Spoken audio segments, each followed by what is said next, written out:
Yes, sir. All right, welcome back, everyone, to another episode of Cardboard Hands. This one, episode 3, with my co-host Wee from the Flex Gods. How you doing, man? Good, chilling. Kind of stressed, but chilling. What about you? What about you? I'm doing good, man. Just getting off of a long live chat with our friend Pokey Knowledge. What are you stressed about? Is it what we've um, talked a little bit beforehand? yeah, dude, I've been stressed about it all day. It's just PSA submission stuff. It's USPS post office stuff for a really big package, so Okay, so, it's so bad. so it is what we talked. So since we sort of talked about a little bit, you touched on this before, but we saved the juicy. Tell me, what exactly is it that you are waiting for? If it's not too bad to say, unless you're worried about, this will be out by the time this is out. You will have We some should be good. resolution to this, so we're not We'll be worried about. good. Okay, yeah, no, we'll be fine. So basically, long story short, this package was supposed to be delivered yesterday, like 2 days ago. I checked today because it was 2 days since it was supposed to be delivered. I went to the post office and they were like, "Oh, we don't know what's up. You should just wait another day." But it's an expensive package. So in the package, it's a PSA submission. I'm supposed to get back, but it's a Golem Skyridge PSA 10 crystal. We got a first edition Shining Gyarados PSA 9. We got, this one's not as big, first edition Dark Blastoise PSA 9. We got a PSA 10 Curry rookie. That one's a big one. And then we have it's a Kobe rookie. Oh my, I know there's more. I have two numbered Curries in there, actually. I have two numbered rookie Curries in there.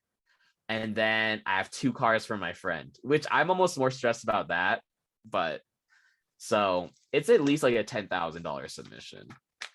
So that's where I'm at. And I'm stressed about it. I went over there and they're just like, I don't know, bro. We'll see what's up. They were not very like, you know what I mean? They're just kind of like, we'll see what's up tomorrow. They never are. Like, I'm really friendly with my local post office, but when something gets lost, they turn into the most professional, cold, like, we're sorry, we have to Mm-hmm. do everything by the books now. It's like, oh my gosh, man, this is rough. Like, oh, I'm sorry, dude. That does sound stressful. Like, tomorrow being Saturday isn't going to help either, because like there's a chance that it could run and it could like be delivered, and but I think there's a good chance that it could be pushed off until Monday and it could still maybe arrive by then. So oh man, that's rough, especially what's inside. Dude, we'll see. I know, and it's like really scarce car. I almost like feel like it's not even like the monetary value. I'm like Crystal PSA 10. You know what I mean? Shining Gyarados first edition, Curry rookie. You know what I mean? I'm like, Those are grails. Those are grail cards for a lot of people. There's people in this hobby who don't have anything that cool. Like, that's rough, man. I'm so sorry. you know, I'm I stressed. I've only But ever lost like a couple $100 worth of stuff in the mail. I've never lost that sort of a loss. So like, you must feel like Leonhardt felt when he like lost that Charizard in the mail. Like, that was, man. dude, Some people think that that whole thing was staged. I feel like people are gonna think everything's staged for YouTube clout all the time. Well, But that is a legitimate like conspiracy theory that lots of people hold, is that whole situation with like his Charizard that he pulled being lost in the mail. He made a bunch of content. He like, oh, woe is me, my Charizard was lost or whatever. And they yeah, think, and then he made it, finally got found, and then he got it graded and it was okay. But like, the guy still doesn't send a PSA. Like, he still has like, it seems like but like PTSD associated with sending to PSA since that happened. I don't think it was staged. I really don't think it. I don't think yeah, many of them, like you said, everyone thinks everything for YouTube is like for clout and stage, but I don't think that was at all. yeah. I think what a lot of people kind of forget is like YouTube is like, I don't know how to say it. It's like it takes a lot of time, it's a lot of effort, and it is a job. And it's like adding extra arcs. You kind of want to integrate into your life. So it's like adding an extra arc makes it feel weird. You know what I mean? Yeah, so like a lot of what you see, I think with YouTubers is curated, but at the same time, I think a lot of it is like real. Like, we're real people. Like, I Yeah. don't consider myself like a YouTuber per se as like a personality or whatever, but like YouTubers, you are very much so more of a YouTuber, you real person. Like, we are all real people, and I think that Leonhardt's a real person. who like when people sit there and say that he staged that, and like I think it hurts his feelings like when that sort of thing is said. Like people think that Yeah. he's so big that his feelings can't get hurt. I think he legitimately that kind of stuff hurts his feelings. So like it's a Yeah. shame when that kind of stuff comes out, you know. Yeah, dude. Definitely. So yeah, we got some spicy stuff, some spicy topics to talk about in the hobby here. I have just a couple of things written down, but I made my first ever thumbnail video on YouTube yesterday. I've never actually like had a thumbnail. I always just kind of have a capture, a screen capture from my video and a title that's kind of maybe a little clickbaity, but I really went Mhm. all in and I went clickbait title, thumbnail, you know, short, sweet, to the point video, Mhm. and I'm happy. I'm happy with it. But the title of the video says it all, and it's the first topic of the night was that announcement that happened yesterday that the Pokemon company made about celebrations going the party's over, trainers. It said legitimately on their website, and then Mason Cardinal Gaming showed me a screenshot of like an email that he had or something, or someone else had, of the Pokemon company saying party's almost over, trainers. It's time to buy celebrations if while supplies last, or until 2/26, which is, you know, 7 days from now. Like the party's Mm. over. And so it was just they were saying, implying that celebrations was out of print, I believe. Yeah. So yeah, I went all in and I actually made a thumbnail video for the first time. So shout out to my YouTube. I don't put any effort into the YouTube. I'm sorry, guys.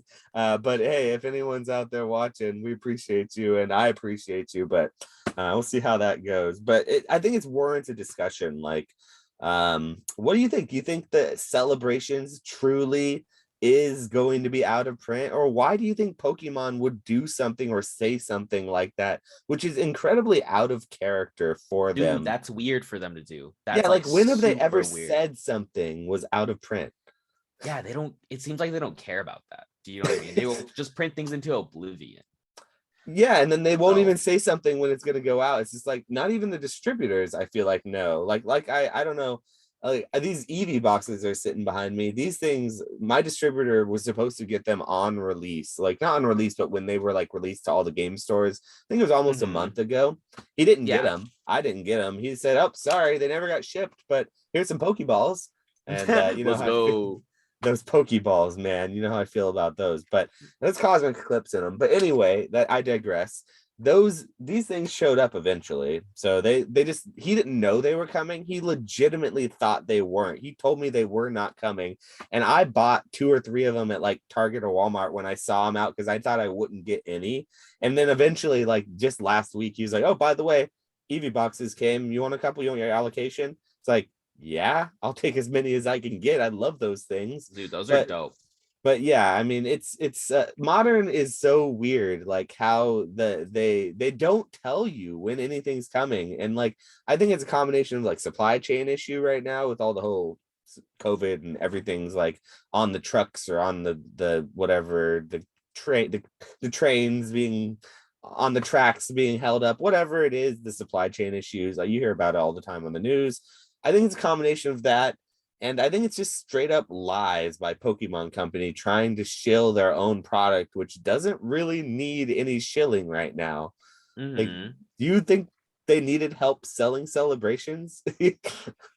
Dude, I hear how much Celebration sells like all the time from like local card shops. So I don't know. It's It's my hectic. most popular, it's my most asked for product, even more than Evolving Skies. I would personally, I think Evolving Skies is a cooler, stronger, more fun set. Well, I take that back. I don't think it's a more fun set to open. Celebrations, have you opened a lot or any celebrations really? My mom got Van a like the Pikachu statue box and we opened that and it was enjoyable. It was a good time. I feel like opening it more than that, I'd be kind of like, oh, same card, same card, same It's, card. yes. So it's a tiny set, but it feels like a really fun set. Like it, Mm-hmm. like for that experience, I'm sure that you had for it, or that the most that most people have with experience, the experience they get with celebrations is like like one of the collection boxes or an ETB, or maybe like if you get lucky, the ultra premium collection. If you're really lucky, you're there at the right time, right place, you buy it. Or like you said, the statue Pikachu box. I remember that box. Like that box isn't gonna get reprinted. Hmm. Even if they reprint other things in celebrations, that box sucked to ship. Like Yo, I know, I could tell. Like just so, from like, yeah. dude, it's too big. I sold that box. So my distributor he didn't fire sell them, but he was really trying to push them on me because none of his game stores, none of his like Amazon barely wanted them. Nobody really wanted those boxes because even though there was great stuff in them, like that figure, you get 8 packs, you get like, I think there's like 4 or 5 other like random packs in there too. It was a decent selection. It was like an ETB basically. It was Hmm. just so big. It was so bulky. Yeah, Like dude. I literally told him at one point, like, do you have anything but these boxes? And he could let me buy like 1 or 2 cases of like something else from celebrations, like the ETBs. And he'd be like, you can have as many of those Pikachu figure boxes as you want. I was like, Yeah, you dog, you. dude, that's so funny, honestly. I guess I'm buying a million of them. Yeah, I don't know. I think they also announced it. I don't know. It's almost like perfect timing where people were like, oh, so with like they were like tired of celebrations and kind of the like I don't know. I haven't been paying super attention to the price, but it's just like my read of the general community. It was very like because I know UPCs kept going down and down and down for a minute, and Until then it hit so about 200. dude, that's a good price point. I was like, oh, this is a good price point. I might have to buy a couple just to have them now. But Rusty then from TCA, he said he's been buying them at 200. He publicly two said that. dude, 200 seems like a good price point. I was thinking that, and I was like, so now that everyone's like, oh, good price point, like I only like the UPC if I'm being super real. So that's the one thing I was keeping my eye on. And then I was like 200 is good. So I was like, oh, once it hits 200, like chilling, it might even go down. I was like, I need to buy at least a handful. And then now they announced that. So I almost feel like that might, do you know what I mean? I don't know. Do you think it makes things go up or do you think, what do you Well, think it does? do you know, did I ever tell you what I was buying my UPCs from my distributor from? What Mm-mm. price? Nuh-uh. So people, first of all, I'd be curious what you think the price for UPCs is typically from a distributor and what you think I bought it for and maybe what you think the normal person would buy it for. And I can tell you all the realities of it, but I'm Okay, just so curious. retail is 120, right? 119 is what retail is at like Target. If you're lucky, 119.99 or whatever it is. Yeah. Okay. So from my knowledge, like if they were selling to Target, I'm assuming it'd be like what, $90 or something like that. I'm not really sure.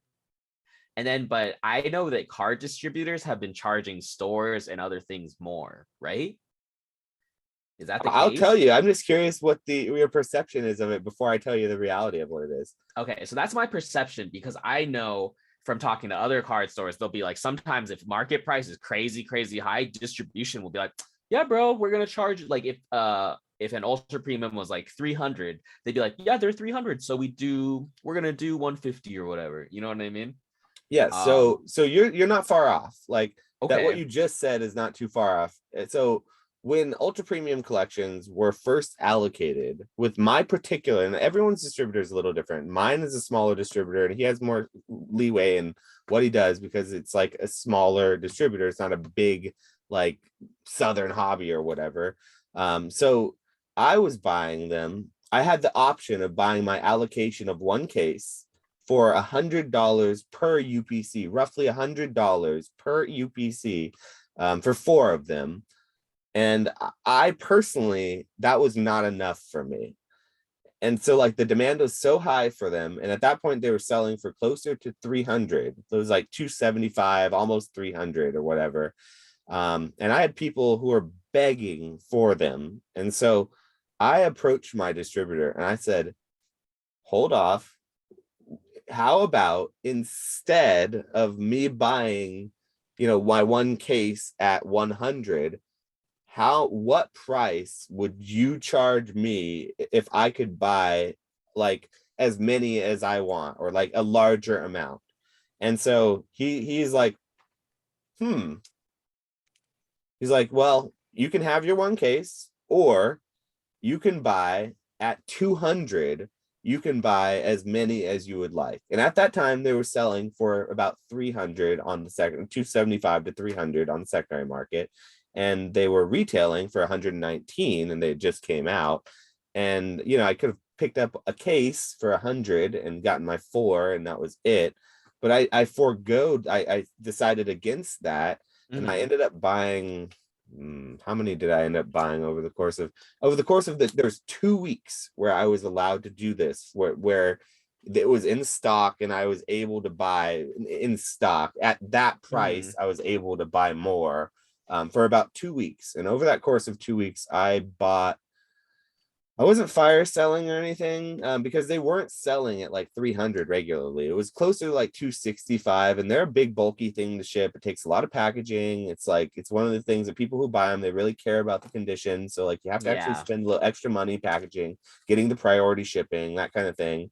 Yeah, exactly. So like reality at buying them at 200, if I sold them at like 265, I was making like $20 maybe less. And so I probably bought 10 cases of UPCs during that time. Jeez. Yeah. 10 at that price during the course of that 2 weeks. And I sold through 8 of those cases, 8 of them, you know, just at the going rate, you know, making 20 to $50 a pop on it.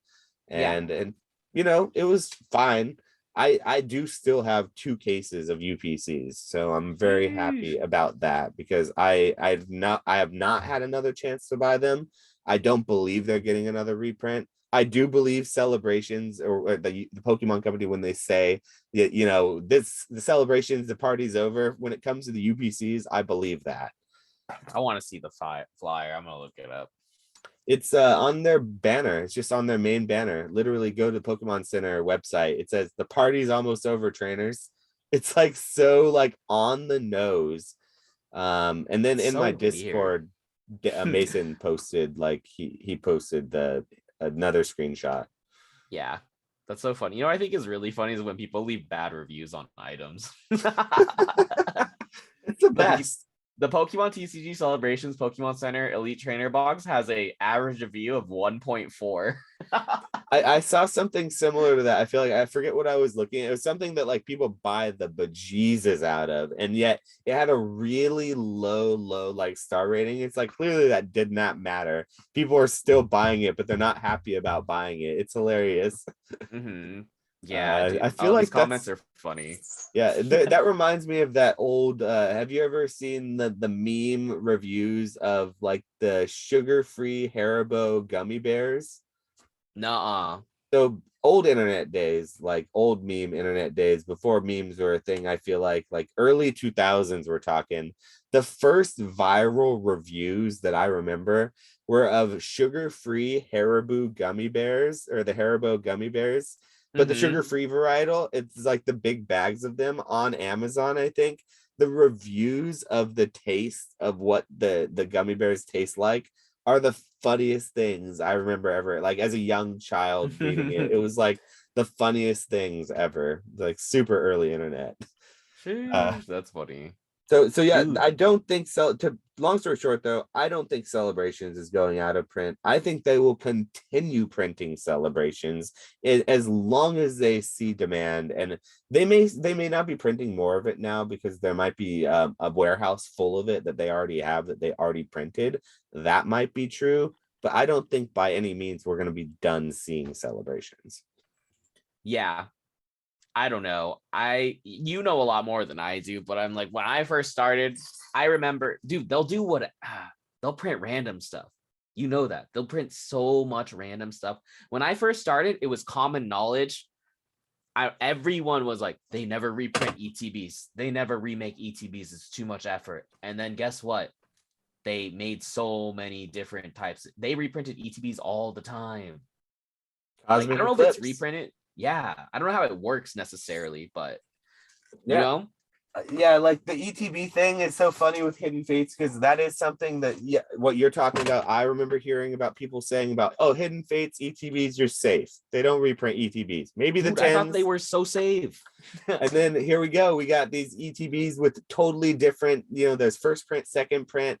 Some of them have that like crosshatch gold pattern. Others are just plain black. Have you seen that? No, I haven't. Yeah, so the ETBs for Hidden Fates, they're not even the same. Like with the reprint, they're not even the same. It happened so far after the fact that they changed up the design.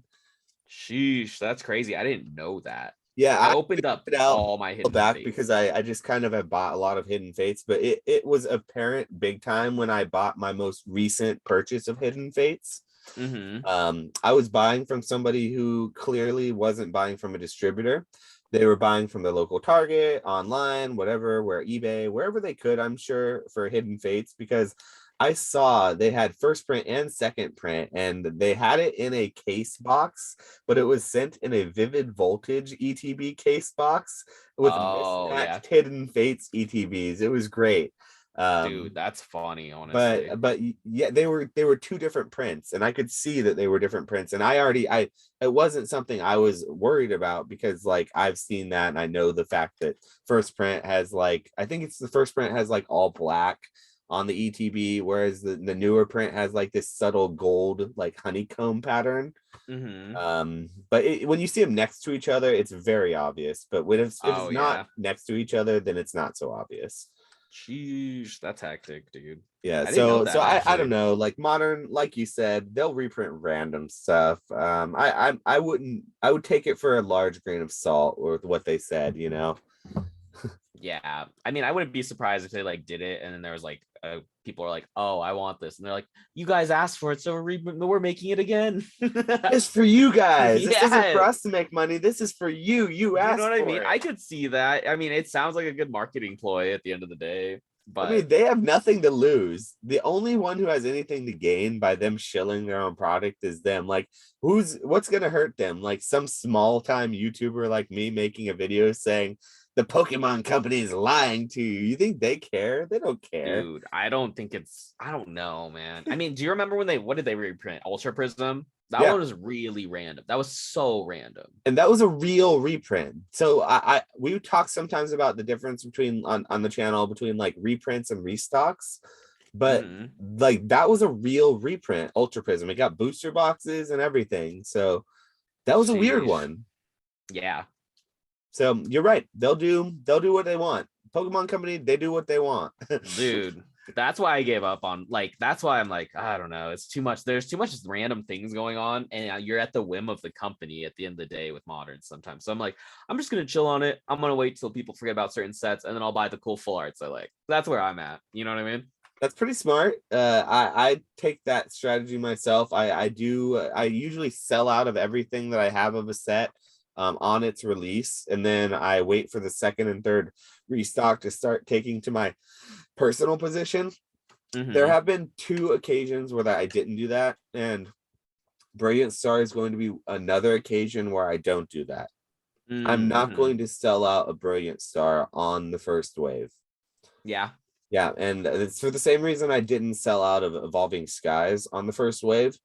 Mm-hmm. And the same reason I didn't sell out of totally of Vivid Voltage on the first wave either. Yeah. This is a set that I'm reading the demand on is going to outpace the supply. And I do believe that right now where it's sitting at, it's like 115 a booster box. I think 120, maybe 115 after, 120 after tax or whatever. But I think that's a good price, and I'm not going to be selling my booster boxes at that price because I do think we're going to see it realize closer to 130 to 140 on release, because I believe there are going to be a lot of cards that, even though they shouldn't hold the value that they're going to, are going to be very expensive on release because there's a lot of chaseable cards in this set. Have you seen the Yeah, set list? dude, the set is nice, honestly. I want to open some Brilliant Stars, and I don't want to open anything. You know I what I think you're mean? going to be able to. I think if you go down on the weekend, not even like the opening day, to your like local Target or whatever, Mm-hmm. like you might be able to find like an ETB. I know that I'm able to buy, even though I'm only able to get like 3 cases of the booster boxes, which is why I'm not going to like sell out of them right away because that's not very much. And then I'll be able to buy more, but it'll be in about 2 to 3 weeks probably. Mm-hmm. And over the course of that next 2 to 3 weeks, I am anticipating the demand just becoming ravenous on Brilliant Star, and I believe that it's going to realize a little higher price before it drops back down again. Yeah. So That that I makes don't think sense. people should do that. I personally think that that's terrible advice to like buy something and hope it time the market and then like get out of it and then try to get back into it. First of all, it's very risky. And like there's at any point if I decide that I don't want to sell this stuff anymore, I'm just gonna be stuck with it. And like then I'm at the whim of the market. Like people, I think a lot of what I do is not investing or speculating. It's a lot of flipping. It's a lot of just what I do for my business. And so like I do think it's important to note the difference like between someone who's like listening to this and thinking like, oh, he's saying he thinks Brilliant Stars is a good buy, but it's going to go up in price, you know, so he's not selling his at 115, so maybe I should buy it at 115. That's not what I'm saying. I don't think that's what should happen. I'm strictly speaking about a play that's being made that I believe based on supply and demand I'm very confident in what that prediction. Yeah. No, I feel you. No, that makes a lot of sense. I don't really play the modern market too much. I don't, like I said, I opened Celebration with a band. I don't remember the last pack I opened. And then I don't remember the last thing I bought. That's hard, actually. I'm like, what is the last modern thing I bought? I'm like, that's why I like hearing your takes though, because like I know that you're more of like a singles guy and you're more of like you like PSA and stuff, but I also know that you've opened a significant amount of sets that you enjoy, like Hidden Fates, and so like there is an amount of modern that I know you enjoy. I know you like some of those alternate I arts like Hidden too. Fates. I'll buy alternate arts all day. You know which one I've been buying is the freaking okay, I did buy modern, but that's different. I think it's different between buying a pack or like sealed, but I've been buying a lot of those weird, what is it, the Togepi Cleffa Igglybuff. Oh, I love that one. I was hoping you were gonna say that. Dude, really? That's so funny. No, my LCS he got like 4 of them in the other day, and I Well, was they were like, a promo. They were a box promo, you know? dude, they were, and that box, why I like it is because that box was only on shelves for a small window and then it just disappeared. Like it And it was was like, expensive for what you got. It didn't feel worth it.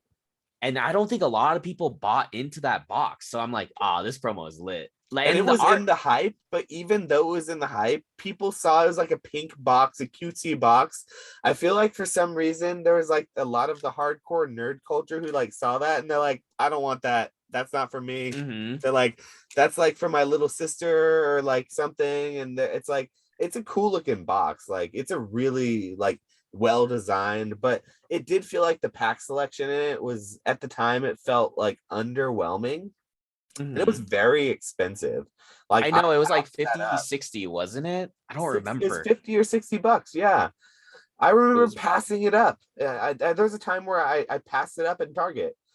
no, that's a dope box. I like that, but I never picked up the box, but I picked up when it was cheap. I remember the promos were, or like when it was still on shelves. I remember the promo was like $8. It was pretty cheap. I picked up a handful, and I still think even at 20, I mean, I like saw him at the LCS. He's like 20, and I was like, that's double where it was. But I'm like, it still makes too much. It makes a lot of sense still. I'd buy the box for 50 just for the promo, probably, and then open the packs and be disappointed with what was in the packs, and you probably still just have the promo. So, like for 20, that's pretty. And so, like, that's a good question. It is like, it's the same question brings me with these boxes, these evolution boxes that are back here, like the Flareon, Jolteon, Vaporeon, the alternate art boxes. Like those promos have dipped to about $15 a pop.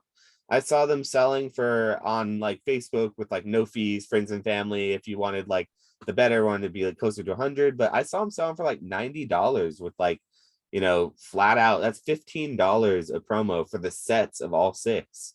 Dude, that's not bad. Which isn't bad considering the boxes are $50. So like the 2 promos, if they're $15 a pop, so that's $30.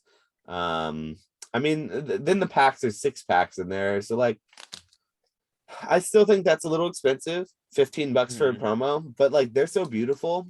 I mean, I don't think it's a great buy, but like the same thing with that Cleffa, Jigglypuff, Igglybuff, or the promo we were just talking about. It's like the box itself is expensive. It has a desirable promo, but the packs inside of it don't necessarily make up the value of the box. So like the types of people who are buying it, I think there are more people buying these EV boxes than there was that I box. agree. I think what I was gonna say is I think these evolution boxes have less of that sleeper factor. Oh Like yeah, I that no one's sleeping on these. Hell Mhm. no. Yeah. Exactly. So I feel like that's why I think the Togetic or not Toga, the Togepi Igglybuff one is like, I think that one. So I think there will be a lot, and I think they know people want these, so they're gonna keep making these. I think there's gonna be a huge supply compared like relatively in comparison to the Igglybuff box. That box literally, I remember it was like in stores for like a month, and then it was just gone. It was really short-lived and nobody talked about it. And then the other stuff that was going on at the same time was like more hype, it felt like. Yeah, it like outshined it. Yeah, and so like nobody was really talking. And so do you feel like the same thing happened to those gold Reshiram Charizard and Pikachu Bro, I love Zekrom? that card. I've been picking up those too. So those are fire. Like, I think they're sick. and How those much were are they at now? limited. That release was only for a short period when the hobby Dude, was dipping. It was dipping hard then. People were bearish. I bought those for less than their retail price from people on the secondary market as they were really? releasing, which you know what that means? Bro. People were Hmm. literally buying them, going home, and selling them for less than they paid for it the day they sold them to me because they were that bearish on the market. How does that happen? Dude, that's crazy. The promos are like $12 on TCG Player right now. They're great promos. I I don't know. I need haven't been more. tracking what they are because like I have a bunch of sealed ones that I just have. Yeah. So I didn't buy any singles. I've considered buying the singles of that card. I don't buy modern. I don't make plays on modern singles like I used to, I guess, these days. Hmm. It's all sealed plays for me. That's respect. I do a lot of I do a lot of like the singles grade, like, and then grade them. I literally only I don't know if this is bad and if I should just pick up all the bad copies anyways, but at my LCS, when they have stuff that I want, like the Togepi card, I only pick the ones that are good centered. Like I only get the ones that I'm like, oh, this is a 10. You know what I mean? The other ones where I'm like, oh, this is a 9. I'm like, bro, I don't even need it. Like, I don't know. That's I don't probably know. the smart thing to do. Like when I pick up modern, I only pick up tenable copies and then I Mhm. call it a day. I don't even, if it's gonna 9, even if it's like a questionable 9, 10, I'm like, nah, I'm not gonna pick it up. It's not even worth my time. Yeah, I don't think that if people are going to collect it long term, I don't think people would want a 9 of a modern card. Hmm. And it's a different mentality because like with the vintage card, like a truly vintage card, and then the argument could be made, of course, that like, okay, well, these modern cards will become vintage to somebody someday. It's like, okay, fine, I okay, don't like that argument. That's another topic though. yeah, but that's not what I'm. What I mean though is like modern cards. I feel what you're saying about only wanting the Mintus one because like unless it's like so miscut or off cut that it's a legitimately cool miscut, I only Hmm. want a 10. Like if it's something that I feel like it's gonna be a 9, it's gonna be a binder copy, and I'm never gonna grade it. And if it was in a slab, I would almost break it out if it was a 9 because like it's like my OCD would kill me seeing that. Yeah. So yeah, I think I agree, and I don't think you're wrong to be like picking up more of the minty ones. Because there's gonna be so many. There just are so many modern minty cards. Like everyone knows when you pull a good modern card, if it's like a really cool alternate art, put it in a sleeve, put it in a hard case, put it in your Hmm. binder, protect it, whatever. You're not gonna go throw it on the pavement and start playing with it like we Yeah, did when we were exactly. kids. So like condition rarity is much more of a thing with modern cards versus with vintage cards. I think that there are the plays to be made within those lower tiers of graded cards that people will like collecting 5, 6, 7s. I personally Hmm. hate 6s and 7s and even 8s. I'm really not fond of. Dude, I hate 7s too. I don't like 8s. I have a gold star Charizard PSA 7 and I hate it. Like I don't, you know what I mean? It's still a gold star Charizard, but I'm like, I like if my someone, one better. yeah, I One respect better it. than a 7, which is real rough. Like the 7's worth way more, way cooler of a card, better card, more Hmm. investable, all etc. etc. But like if I had like no money, nothing. I like my 1 better than the 7 for sure. Yeah, like I have a Metagross PSA 9 Gold Star. And I'm like, I like that more than the Charizard. Like, That's cool. That's cool because that's really hard to like. That would be a hard one to replicate. A 9 in any gold star is impressive. yeah, even I have a Torchic 8 Yeah, Gold Star, and I'm that's like, impressive as well. I don't like it though. Like, that's something I'll get rid of. Well, You know what I I mean? see where you're coming from. I disagree on that one. I think Yeah. that card in an 8 is cool, is really worthwhile, and it's better than a 1. Like that's way better than a PSA No, 1. I Like agree with you on that. I agree with you on that sentiment. It's just like for my attachment as a person, I'm like, if it was a 9, I'd say no, no one can have it. But it's an 8, so I have a lot of wiggle room in terms of like my feelings and attachment to the card. And also, like, I have the Trico 10, so I'm like, yeah, I don't really care about the Torchic 8. But I don't know. You know what I mean? that's a card. That's a card and a half right there. I'm still so surprised that 10, but we take those. You know what I mean? Yes, sir. Yes, sir. That is well earned, my friend. That is putting in the work and putting in the grind work. You got to take some of those wins sometimes. Yeah. Mm-hmm.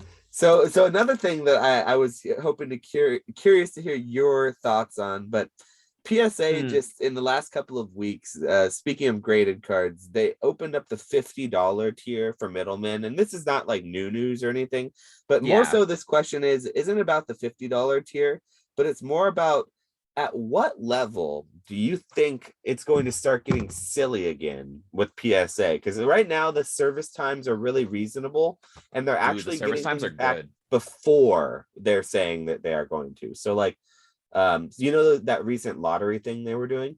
Dude, I do that every day. Every Tuesday and Thursday I do the lottery thing. Yeah. So have you won any of them? Did you get any? I've hit twice. Yeah. I'm like, you Have you want to hear my sent yet? submissions? Huh? Have you sent them yet? Yeah, I sent. Let me see what I sent. Watch. Well, so just while we're on the topic, let's see Yeah, what I yeah. got in. I was gonna say, like, have they been entered yet? Because a lot of the people that I've heard of who have gotten into those and sent, they're getting like really quick entry and they're getting their stuff graded very quickly. Let's see. It's the economy 5, right? Yeah. Okay. So I sent it. It arrived on 1/30. It arrived January 31st, and it got entered into the system February 8th. Okay, and it's in the grading process. Let me see what step it's on. It's on grading, actually. Yeah.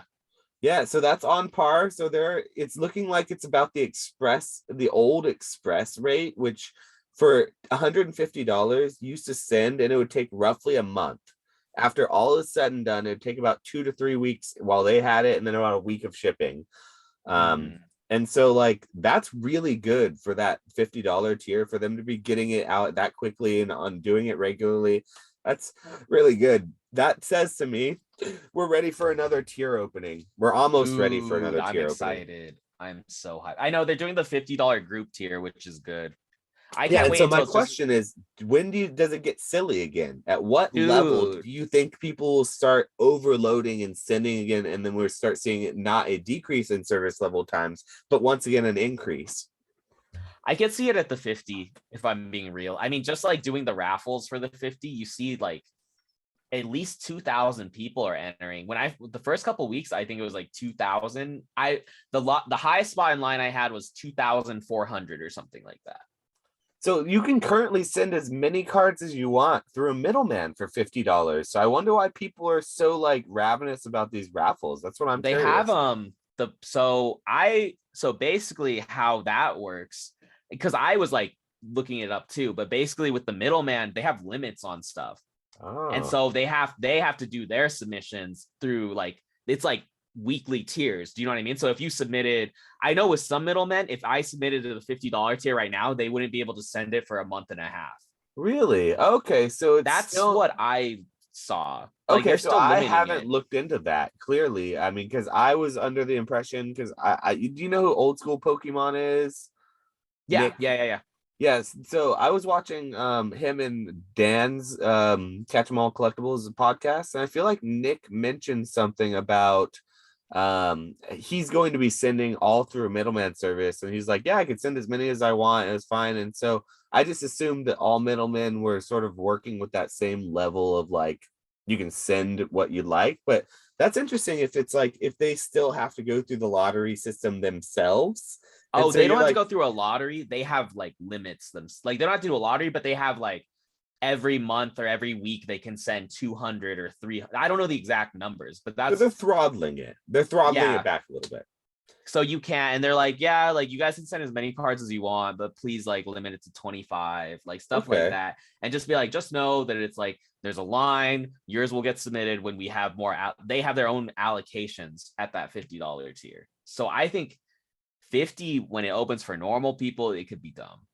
That's good then. That's actually a good thing, and that's a good sign. That says that PSA is sort of trying to be a little bit more responsible, which I would never accuse PSA of trying to be responsible because that's giving them a little bit of credit that they don't maybe deserve. Maybe they do deserve it. You Maybe know I'm who being a little... deserves more discredit? Like, I think PSA deserves their props. I think BGS is doing so bad.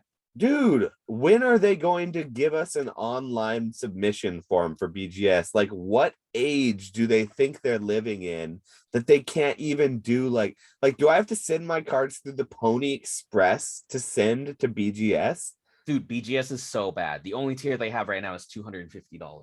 And it's expensive and so antiquated. It's so ridiculous. Yeah, I As agree. much as shit as PSA gets, I think BGS deserves more hate. If I'm being super real, like I think they deserve, because I have a handful of cards where I'm like, I want to send these to BGS. I want to learn how to get black labels. And it's like, what's the point? I'm so tired. I'm so tired of waiting around. I am almost at the point where I might just submit it to PSA and just get tens. You know what I mean? Can I tell you a secret? If you maybe if someone's gonna get mad at me if I say this, but I don't even like BGS slabs. They're kind of bulky. They're kind Yeah. of square and they're kind of sharp and Bro, I don't. I just want black labels. My BGS thing. I want pristines. I want black labels. I want to submit and get 9.5s when I know I won't get a PSA 10. So I think the black label thing is so overrated. You you already know how think? I feel about graded cards though in general. So like Mm-hmm. I'm a PSA 1 collector. So like talking to a PSA 1 collector about trying to get black labels, clearly the PSA 1 collector is gonna be like, ha ha ha ha black Yeah, labels. dude. I So I have guess these. I want to try to get black labels on these oh my god, I so love those bad. cards. Look, I am also a fiend for those. I just got a couple of myself. I love the Squirtle. That's the one that I don't have yet. Dude, the Squirtle got me into this set. It's So I'm probably the hyped. best of them. The Charmander is really good too, but I like the Charmander. I ended up getting the whole set of hollows from Japan for like $600, and they're all so pristinely clean. that's so good. I remember you didn't you make a video about that, talking about that Yeah, I specific. got them on Buyee. So That I was a sent, really good buy because I the packs themselves are like over $300. dude. Yeah, no, I thought it was a good buy when I And you got get like, one. You get one for dude, in a that's pack. stressful. Yeah, no, because the Charmander, I sent the Charmander through my value or the economy for $50 because I was like, I really wanted. Only holding these for black labels, and the Charmander had one little speck on it, and I was like, I'm gonna just Such a try to get good the PSA card. 10, I love this card. You're so dude. right to send this. Like, even at the high prices, these McDonald's cards, like, man, those are chef's kiss. Mwah. Yeah, Yeah. dude. All Pokemon cards I end up sending to PSA, I almost always just end up keeping them unless they're like, I don't want to say low tier or like lower like rarity. Do you know what I mean? But I'm like, a lot of EXs I keep. If I don't know, EXs like e-reader hollows. I have some eights of the EXs that I want to get rid of, but then I'm like, that era is nice. Do you know what I mean? And eights are pretty good from that era. You can regrade to nines. I can't wait for the day when cracking slabs becomes a thing again. That will be a Bro, thing. I've been We cracking slabs, honestly. Well, we haven't. You and I, since I entered the hobby in 2019 around Hidden Fates, and I think you re-entered the hobby around the same time. We both re-entered around the same time of the hobby. I don't think PSA has had we haven't had a chance to be in the hobby during the time where slab cracking can really be a thing. There is going to be a time when that happens, though. I could see it. I don't know if you know this story for me, but I had it's a sports cards, but I had a Stephen Curry downtown BGS 9, and I cracked that. So it was like 10, 9, 5, 9, 5 at an 8, 5 surface. And I was like, oh, all right. Did you And so see on the surface what gave it the 8.5 possibly, or is it just it had random? weird scratches on it. Like, I don't know how to explain it. It almost was like a factory misprint where it was like you could like it like let me like if I move this around, you could kind of see like the hollow, but then there was parts where the hollow was shining through. Does that make sense? It was just small dots though. Okay, so it's like So a that's misprint kind of. dude, I sent it to PSA, got a PSA 10. Woo! Sheesh, yes. Freaking Dude, BGS 8.5, my ass. dude, I know. I'm kind of tempted to crack my Jordan rookie and send it to PSA, but I'm scared of that one.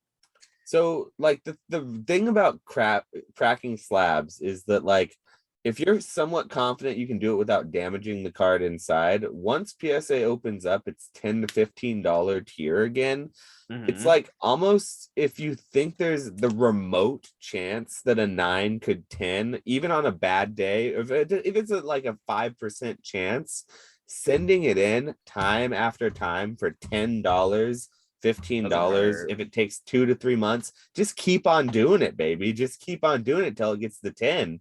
Like time is on your side at that point. So like we haven't experienced that yet, and at the $50 range, we're not there yet. I don't think that's a range that we can get there. I don't think so either. But at 10 and 15 though, we're gonna be getting there. Dude, that'll be fun. I like recracking slaps. You know that golem, the crystal 10, that was an 8. Of from whom? From me. No, I know, but like was it a BGS? No, it was from PSA. It had a PSA 8. I sent it in. Dude, I got that card forever ago, and I was like, this card is perfect. This card is like tenable. You know what I mean? And I was like, this is totally tenable. And I sent it in. Took forever. I sent it through bulk. It got a PSA 8. And then so I got it back, and it's just been sitting in my room for a while. And I'm like, one of my friends wanted to buy it. He kept bugging me about it. He's like, let me get that golem though. And I'm like, nah, I think it's a higher grade than an 8. And he's all like, he wants to do all crystals PSA 8. You know what I mean? So I was like, I see where you're coming from, but I was like, bro, no, I can't sell it to you for 8 price. This is way cleaner than an 8. I know. I've held that card so many times in my hand. And then one day, and when the value hit, I was like, all right, let's just see what's up. Like when the $50 tier hit, I was like, let's just see what's up. Or no, it was the $100 tier. And I was like, I'm just gonna send it. And then so I cracked it and opened it and got a PSA 10. But now it's lost in the mail. So no, we're not gonna say that. We're not gonna say that. No, it's just taking a journey. It's chilling. It's making its journey, you know. Maybe it's getting some donuts somewhere, it's having some food. I don't know, whatever it's doing. It's living its best life. It just got misplaced. It's fine. Yeah, I'm gonna go. It's gonna get shipped tomorrow. It's gonna get delivered tomorrow, and I'm gonna be like, oh, thank God. I'm gonna breathe a sigh of relief, and life goes on. You're gonna text me, and be like, yeah, never mind. I got it all. It's all good, and it's gonna be gravy, and we're all good. Everything, the world is fine. Yeah, dude. Brilliant Star comes out Monday. I'm excited. Yes, sure, that's hype, dude. I'm so excited. Like I'm gonna rip it immediately when I get it. Like I'm gonna come home, unload from the distributor, and start ripping Brilliant Stars. That sounds fun. Honestly. I'm excited. I haven't been excited for a set release in a long time. I kind of want to get into modern more. Like, honestly, I know we're getting sidetracked, but it's fine, I think. But I really do kind of want to get into modern more a little bit. You should. And now's a good time. Brilliant Stars, awesome set, dude. People are comparing it to Cosmic Eclipse, and you know how much I love Cosmic Eclipse. Brilliant Stars is sick. I guess I just don't know how I would make it sustainable for myself. Because all I would I don't know. It's almost like buying singles doesn't do. Because how are you the type that likes to rip a whole booster box? What's up? You like ripping a whole box, or you just more like that likes to get kind of a cool collection box and rip a few packs once in a while? I like ripping a booster box, but ripping a booster box is disappointing. Did you see those Arceus V boxes that have the Cosmic Eclipse in them? No, I didn't. And the alternate Arceus promo from the video game release of the Japanese Arceus Legends. Oh, no way. When does that drop? I think it drops the same day as or either that or the week after Brilliant Stars. Yo, you want me to try to get you a case of those? Sheesh, I might be down. I bet you'd like ripping a case. So then you get some Cosmic Eclipse, some Evolving. I think it has like either Evolving Skies in it, or Two Brilliant Stars and Cosmic Eclipse and something else. So it's a I good might be pack down. selection. I see. I'm more down on that though because you get the Arceus promo, and I like No, I Battle know, and Ball. that's what you'd be down to have the promos and stuff too. I'll ship you a case of those to rip so you can rip some modern. That'd be fun. I'm pretty sure those are going to be widely available. Like if it's anything like the promo boxes from Celebrations, if it's not like these Eevee boxes, I should be able to buy like cases of those like nothing. Sheesh. Let me know. Oh That heck sounds yeah, fun. yeah. I'll be ripping so many of them on my channel. Like I'm gonna have so many of those promo Arceuses that are gonna be like in my giveaway box for like if you pull a regular holo, they're gonna be just like raining Arceuses, I'm sure, after this release. Oh, that promo is so sick. It's really Honestly. good looking. Like I don't even care if there's 1,000 of them out there. It looks so good, and I didn't think we'd be getting it.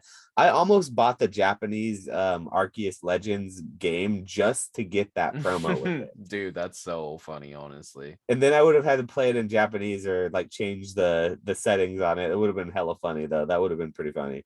Yeah. No, that card is so sick. Yeah, I think that the people would get silly with PSA as soon as the first opportunity they were given. I Oh don't yeah, think, that's what we're talking about. yeah, Yeah. and I don't think that we're at a place now where everyone is chilled off and they've learned their lesson with PSA and they're not going to send a bunch of Bulbasaur, their unlimited Bulbasaurs to go get graded at the. Bro, I I think did they're a going to little get bit of that. I can't front. flooded, Yeah. dude. It's going to flood, and there's already so many slabs out there. So maybe it's for the best that PSA doesn't open up those tiers quite yet, even though it would be nice. At $50, I can if $50 opened up tomorrow, I would probably submit at least 50 to 100 cards, I think, off the top of my head, like right away. That's not that many, but I still like. That's a lot. That's it's because me, I can think of at the $50 tier, maybe a dozen cards that I would probably send if I didn't have to like go through a lottery and like go through a middleman. If I could Yeah, like just send exactly. how I wanted, $50 a card, like I only probably have like 12 that I think would be worth it, even as someone who sells cards. And a lot of those would be modern cards, honestly.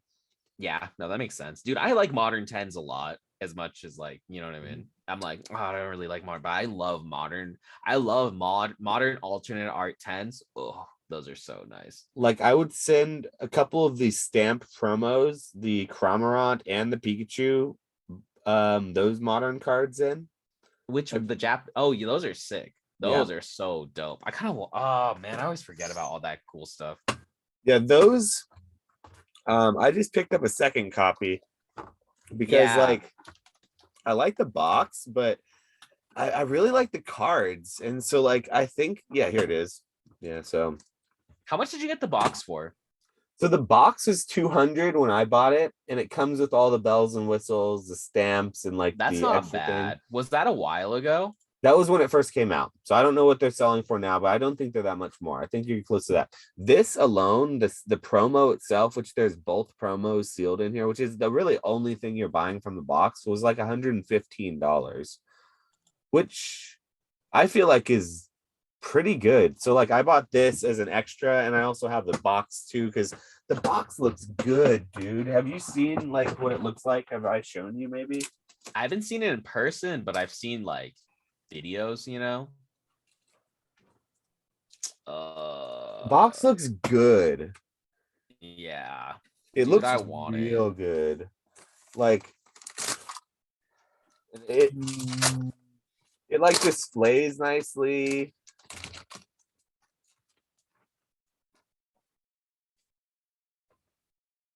Dude, I think it's dope. Yeah, Sheesh. it's a really nice box. So like I mean, it felt like for me at $200, which I think it retailed for like $50 or $60 in Japan. So that's like almost 4 times, if that's the case, the retail price. I Mhm. still thought it was a good buy. It looks good to me. I think it's a good buy, personally. It looks really good though, yeah. I still want it. I've been spending a lot of money on sports cards, honestly, though, so I need to chill. Yeah, it's 200 listed on eBay right now. That's fair. Like I think mine was actually 220 because I bought it the weekend it came out because I didn't care about the release. I just wasn't gonna miss it if they didn't reprint it. No, that makes a lot of sense. I really want one. I need to I'll get it As a soon. pure collector, I just like how it's gonna look on a shelf. Like I think it displays just as well as the ultra premium collection. The ultra premium collection displays pretty well too. Yeah, no, I think it looks good. And just the cards are so beautiful. Like you cannot even say anything about like I don't know. The cards are just so good. It's like literally a must-have card, I feel like personally, regardless of how overprinted it is or whatever, any of that stuff. The art is so good. Like I'm looking at it right now, I'm like, oh my god. I'm like trying to stop myself from not buying the box right Do now. you see You know the what I mean? Cramorant? Have you seen the Cramorant art? Mm-hmm. I love Dude, that one. And that one's behind the Pikachu in that promo pack. So like it has both cards in it. dude. So like I just love both of them. And I've heard some people say that they're not into that style or they're not into that artwork, which I find hard to believe. Like that's such a beautiful, striking artwork to Dude, I me. know. To me, I agree. I'm like that card is it's so strong. Like the Pikachu one is so strong in so many ways. The Like beauty how looking back, gosh, it's so good. But and that's a card we will not get in a pro in like English. Like that is not coming out in English. I'm confident to say there won't be 2 years down the road where like they put out a random Pikachu stamp box in English where you can get that because it doesn't mesh with American culture. It doesn't yeah, have the same like, you know, that's a Japanese culture exclusive. it seems like something they would keep to themselves. It feels like it. It has that energy. It would So feel wrong if the Americans got it in like a collection box. It would yeah. feel like almost blasphemous. It wouldn't work in English. I think it would look bad, but Yeah, I don't know. We'll see. We'll yeah. see what they do.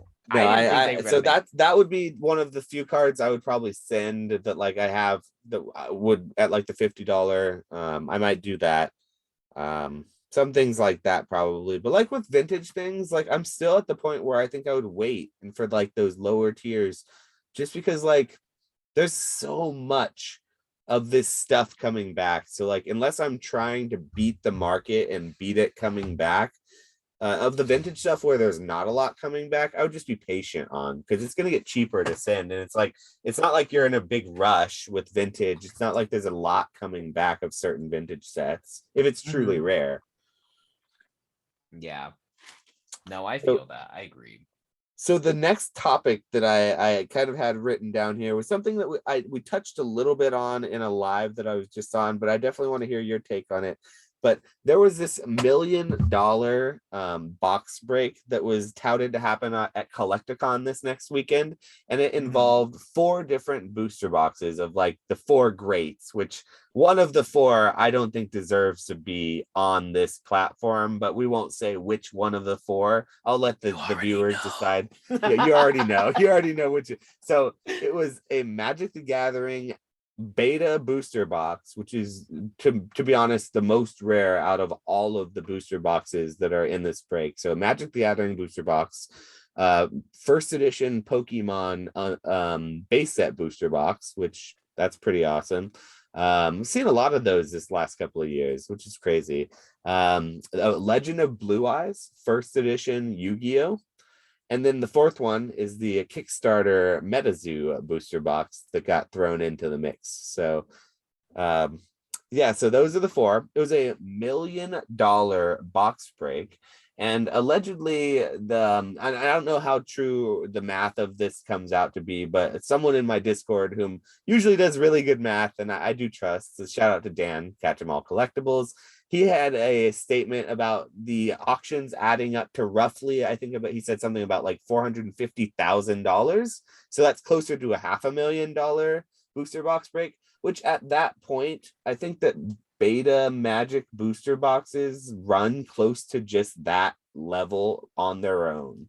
So, like, what do you think about that? The fact that $1 million break potentially sold for about half of market value. Does that surprise you at all? Kind of, because I remember you asked me earlier, and I was like, probably went for like 1.5. And then you're like, and I was like, or two, and then you're like, no, 500,000. And I was like, what? That's crazy. So it was pretty shocking to me personally. I'm like, I wish I had money to put into the magic break. That's what I was thinking too. Like out of all of them, so the caveat is you do have to get your packs opened by You the can't the get it. break. Can't keep it sealed. So like that Uh, is one caveat that's like, mhm. I open packs for a living, and I don't like that's a very expensive box break to buy into. Like so the magic packs were selling for close to 5K, I believe. 5 to 6,000 or something, which is ridiculous. That's like very high, but for what it is, very maybe low, I think. How I don't much do know. you know how much the Pokemon packs went for? I don't know. So yes, I kind of do. I don't know the exact number, but in the same message in my Discord, it was said that the booster packs were selling the first edition for the price of light first edition booster packs. Even though they were unweighed from a Wow. box break, they were selling for light pack prices. That's kind of dope. That is so I think what's that like 7 to 8,000 each? Is that what a light? I think that's what a light first edition booster pack goes for is around 7 or 8K right now. I don't know. I haven't touched those. So I So have I've no never clue. sold them either, but I do think I've seen like on Facebook and like there's a guy on Facebook who I think he's pretty big in the Pokemon community, Brian Hindman, who's always Mhm. doing these like crazy shadowless first edition base set. Like he does some heavy hitting packs, but he is not like a traditional YouTuber. He does like Facebook Live in like these in I think Pokemon World or Verbank or something. He's in these groups though, and he always has them for sale. And I think I see him going for like 7 grand for like the light Okay. ones. So they were going for like 7. Do you know how much heavies are? I'm assuming they're probably like, So he had different tiers. Like he had some that were like 21 grams on the dot that were like he was selling for like I think 9 grand because he said even those 21 grams he believed it to be light, but they were going for a different tier than like the 21 point like 21.2 gram ones, which are like 10, 12, 13 yeah. grand. So like he really did sell them and he knew what he was doing when he was selling them because like he had tiered prices that people were actually buying from him. Like he had a box, he broke it live, and he sold it out over the course of however long. I think he's still selling some of it now. Dang, that's hectic. I don't quote me on this, but I do think a lot of it got sold via those raffles, waffles, raffles, Oh pancakes, those yeah. types of things. Hmm. And so that may be one of the reasons why it's sort of flown on under the radar. Those things really, really controversial, and sometimes said to be very predatory. Those types of selling tactics. I'm curious, what do you think about those types of things, waffles and pancakes, and like those types of selling On tactics? Facebook and stuff, or just in In general? general, anywhere. I mean, it I could be mean, on a legitimate platform too. How do you feel about here's what a waffle is, just for those who are listening. A waffle is one of those things that you see in like, for a lot of time on Instagram or Facebook where there'll be 10 spots. You'll see like a picture of a booster pack, like a base set booster pack, and there'll be 10 slots that you can buy a spot in this raffle, as it were. It's one of 10 slots. And so you would send over X amount of dollars. And for the sake of simplicity, let's say a base set pack is $500. Say there are 10 slots in it, and say each slot is $50. That's probably the most honest, most unpredatory, most straightforward way you can run a raffle, that you're selling it for the price of what is established is like market price. So I don't know if 500 is fair, but in the world where $500 is fair for like a yeah. base set price, say $50, everyone buys in, there's 10 entries. That means you're just selling it for the basic normal price. I don't think there's a lot that can be said that's terribly predatory about that, except for the fact that those 9 other people are paying into basically a chance at getting something and then they're not getting something. So it's like gambling. But where it gets dicey and where I'm curious about where you fall on this are the waffles there where the price that it's being waffled for far exceeds the market value of said item. So for example, if a base set pack was like $500 and they were running a waffle and they had instead of 10 slots for $50 a slot, it was 10 slots for $75 a slot.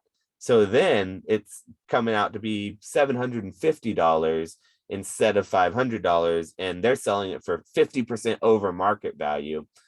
So where do you fall on like the ethics of that, or how that affects the hobby, or do you like that? What do you think about that? I'm curious. So generally I think the whole raffle thing is just glorified gambling, which is fine. You know what I mean? In terms of like upcharging, I haven't really thought about it. When I see it happen, I'm like, oh, ignore. Like, especially like I see it with sports cards a lot. They'll just put everything way above comps. I've seen with sports cards, people like if it's above, people will just call them out and be like, bro, like this is way like this card is a $600 card. You're trying to get 750. You know what I mean? Oh, So but no people, price policing in these groups. A lot of time you get banned if there's any price policing because they don't oh want really? toxicity. It's got to be a positive environment here. You can't have any negativity. All right. Do We people buy only want in? positivity. All Do right. people buy in when it's above comps? So that's my sort of my question though, is like when it's fully transparent, when they're saying there are 10 slots at 75 a slot, they might not be saying that this is $250 above market price, but do you think it's ethical for those sellers to make a name for themselves doing this time and time again to their following? Or do you think they're hosing them? Do you think it's fair game because their followers know what they're getting into? Do you think it's predatory? Um, I don't know. I don't necessarily think so at the end of the day. I think it's a I little predatory. okay, that's respect. I I understand what you, huh? so I personally don't run waffles and those types of things. I don't think that there's any I don't think there's like a legal problem with it per se. And I don't think it's any more gambling than just opening a normal booster pack is, even without any sort of extra like games or added chance added to it, like the aspect of getting in a waffle and then not winning something. Mm-hmm. But what I do think is it leaves a bad taste in my mouth because me personally, I interact with my customers, my followers, the people who buy the cards for me, I personally interact with. So like I personally would find it hard to make a name for myself doing that time and time again to these people, Yeah, because even though I don't know a lot of them, I interact with a lot of them. So it feels like even though I might not know them, I do interact with them and I know them more than like, and the same would go for me on a Facebook group or like an Instagram group, I would feel like. So like, yeah, um, so I don't think I personally don't think I have ethical issues with it. And I don't think it's like these people are scamming people. I wouldn't say it's a scam by any means, but I do think it might be a little bit predatory, and it yeah. might be a little bit like you could do things a better way. I think there's a better way to do things. I agree with you. For me personally, yeah, I would never do it. Like sometimes I feel bad selling cars at comps to people. You know what I mean? So I'm like, I don't know. Like I like hooking people up, especially if I get them really low. So, but Right. So, um, so going further with that, though, do you think that people who do that on a regular basis, even though we're both sitting here, I'm saying I don't do that, you're saying you wouldn't do that. Say I was someone who was doing that, and that's how I made my whole business. Do you think that would be somewhat ethical? And do you think someone would be right into calling me out and saying like, "Hey, you shouldn't do that," even though I'm operating within the law, it's totally fine. Do you think it would be okay to call me out or someone, so hypothetically I speaking? could see why someone would be bummed on you if that was the case. But for me personally, I would just be like, yeah, this is kind of whack, and just move on. Like, it doesn't instill any sort of like, you know what I mean? For me personally, it doesn't instill any sort of negative emotion. I mean, maybe it's like, oh, lame, but it's like, I just turn the other cheek. But in terms of like, I could see why someone else would be bummed. And I don't know.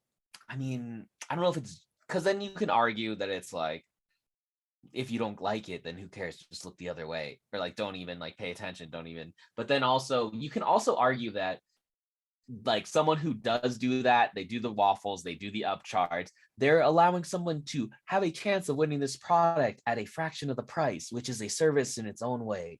Which, like, you could argue that. Do you know what I mean? But think it's I don't think it's right, but it doesn't feel like it doesn't like make me tilted in any way. Do you know what I mean? Yeah. So But as I far don't as think it's a sustainable practice either at the end of the day.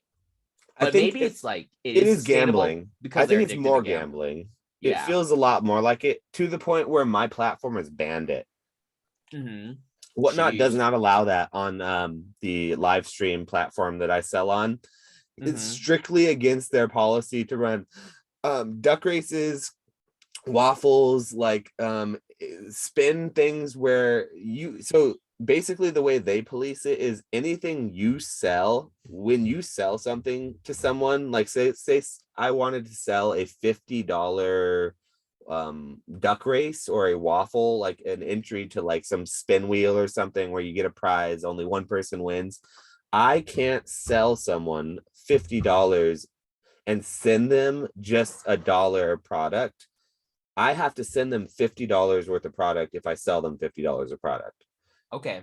No, So that makes like sense. so like you can get entered into like a race or like a winning entry wheel, but you can't sell someone a ticket to a thing and then they get nothing, or they get like a one booster pack or like one card, like a signed energy card where you're like, well, that's $50, it's signed.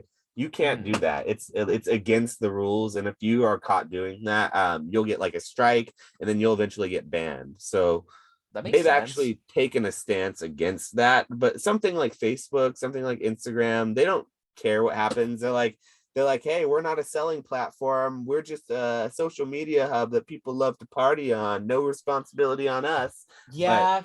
but No. like that it still happens there though. So The it's more I interesting. talk to you about it, the more I am like, it is pretty predatory because at the end of the day, it's just exploiting people. It's like gambling in a way is a very powerful vice. And so, bro, like people get addicted.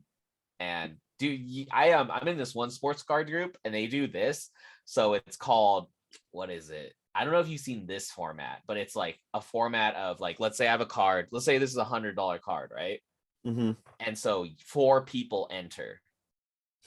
And so basically what happens is you pick like one person is number one and they win.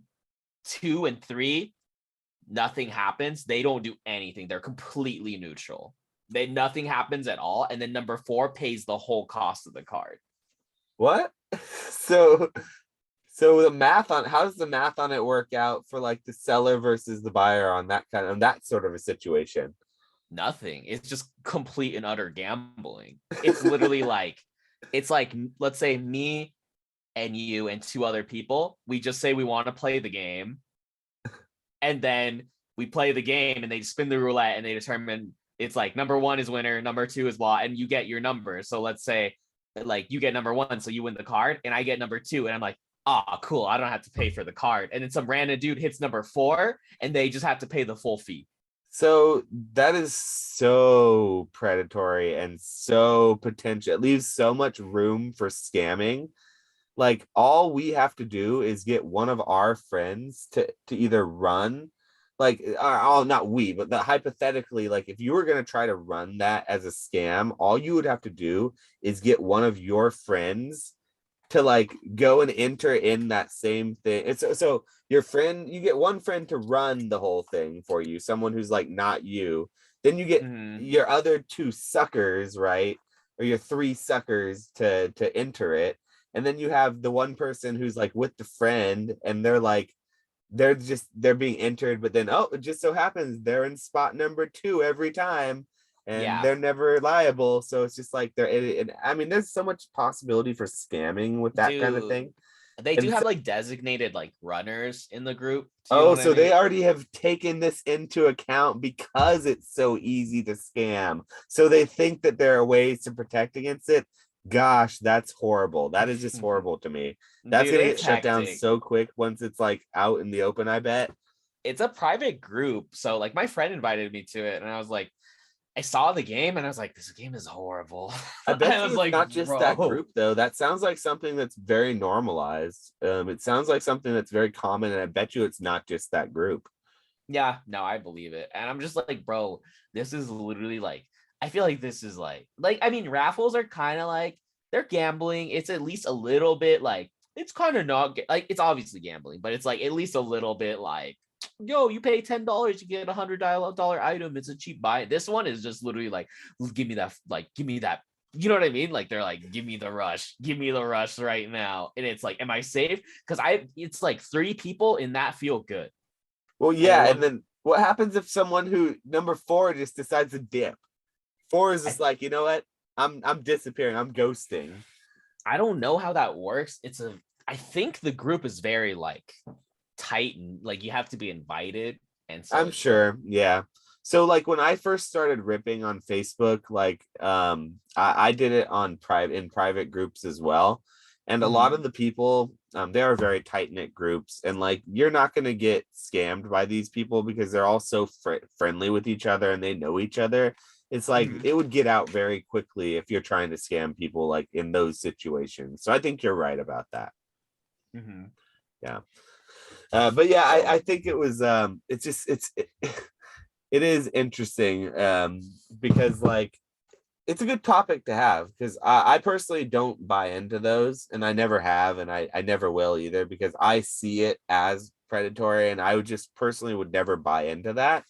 But like someone who's like new to the hobby, who like has a tendency to err in that direction, to have those problems, those gambling addiction problems, and like I could see that being a problem, and I'm glad that my platform has taken at least some sort of stance on it. Now, are there still people on Whatnot running these things every single day, all day, every day against the mhm. platform's wishes and under the radar? Yes. And I don't agree with that. I personally play by all the rules that are set forth because I agree with most of the rules that they use and why they put them there. Like, for example, they put that we are, as Whatnot sellers, not allowed to sell mystery packs without like clear labeling on them, and they have to stay on screen. They can't like move off of screen, and they have to be able to be audited by mods as well. So like if a Mhm. mod comes into my live stream, they have to say, hey, open that mystery pack. And if I open it and it's not what's advertised on the screen, then they can say, hey, shut this down. You can't run those anymore. So that's sort of a Yeah, newer thing that came out of just, I think, some people taking advantage and being predatory with those types of practices. And I'm a fan that's of good. that. I think that regulation, when it comes in those types of ways where it's sort of seeing a problem, trying to address the problem, and moving forward with it, is really healthy to see, and it's a good thing. So like while I do think there are gambling problems in the hobby, and there always will be, there probably always have been, I I think think that there are oh, some things that are being done to try to address it. Maybe not enough, that's a whole nother argument, but you know, I think that it's I think it's something to be aware of, but I don't think it's something that should hold us back per se. no, I agree. With the whole gambling thing too, I think it's just a weird I don't want to say a weird dilemma, but it's just interesting to think about that it's like at the end of the day, this hobby is almost premised on I don't know how to say that, but it's like a ripping a pack is at the end of the day, it's gambling for the most part. And so it's like that's one of the baseline parts of the hobby is ripping. And so it creates a weird thing because I almost feel like, you open packs and you're like, oh, I got a great card and blah, blah, blah, blah, blah. And it's like, I don't know, all those other like the raffles and all those things feed on that energy that is actually kind of a fundamental part of the hobby, if that makes sense. Well, It's yeah, I mean, a lot of folks who have a problem with what I personally do as a pack breaker, a lot of the argument hinges on that it's feeding to that negative gambling, pack opening mentality where it's wasteful, it's not necessarily frugal, it leads to addictive personality traits, addictive behavior that's not necessarily good. I hear that and everything, but at the same time, I don't necessarily think that, I don't know how much I can like police that in someone. Like, and if someone has that issue, that's an issue they're gonna have regardless of like what I'm selling them. You know, they're gonna, if I don't, and it's not the argument. I'm not trying to say that if I don't sell it to them, they'll go and buy it from someone else. And so like I might as well do it because someone else. That's not the argument I'm trying to make, because I think that's a Yeah. bad argument. But it's more that like you said, I think that pack opening in general is kind of like gambling. So like I guess where's the line drawn is like what's gambling, what's not.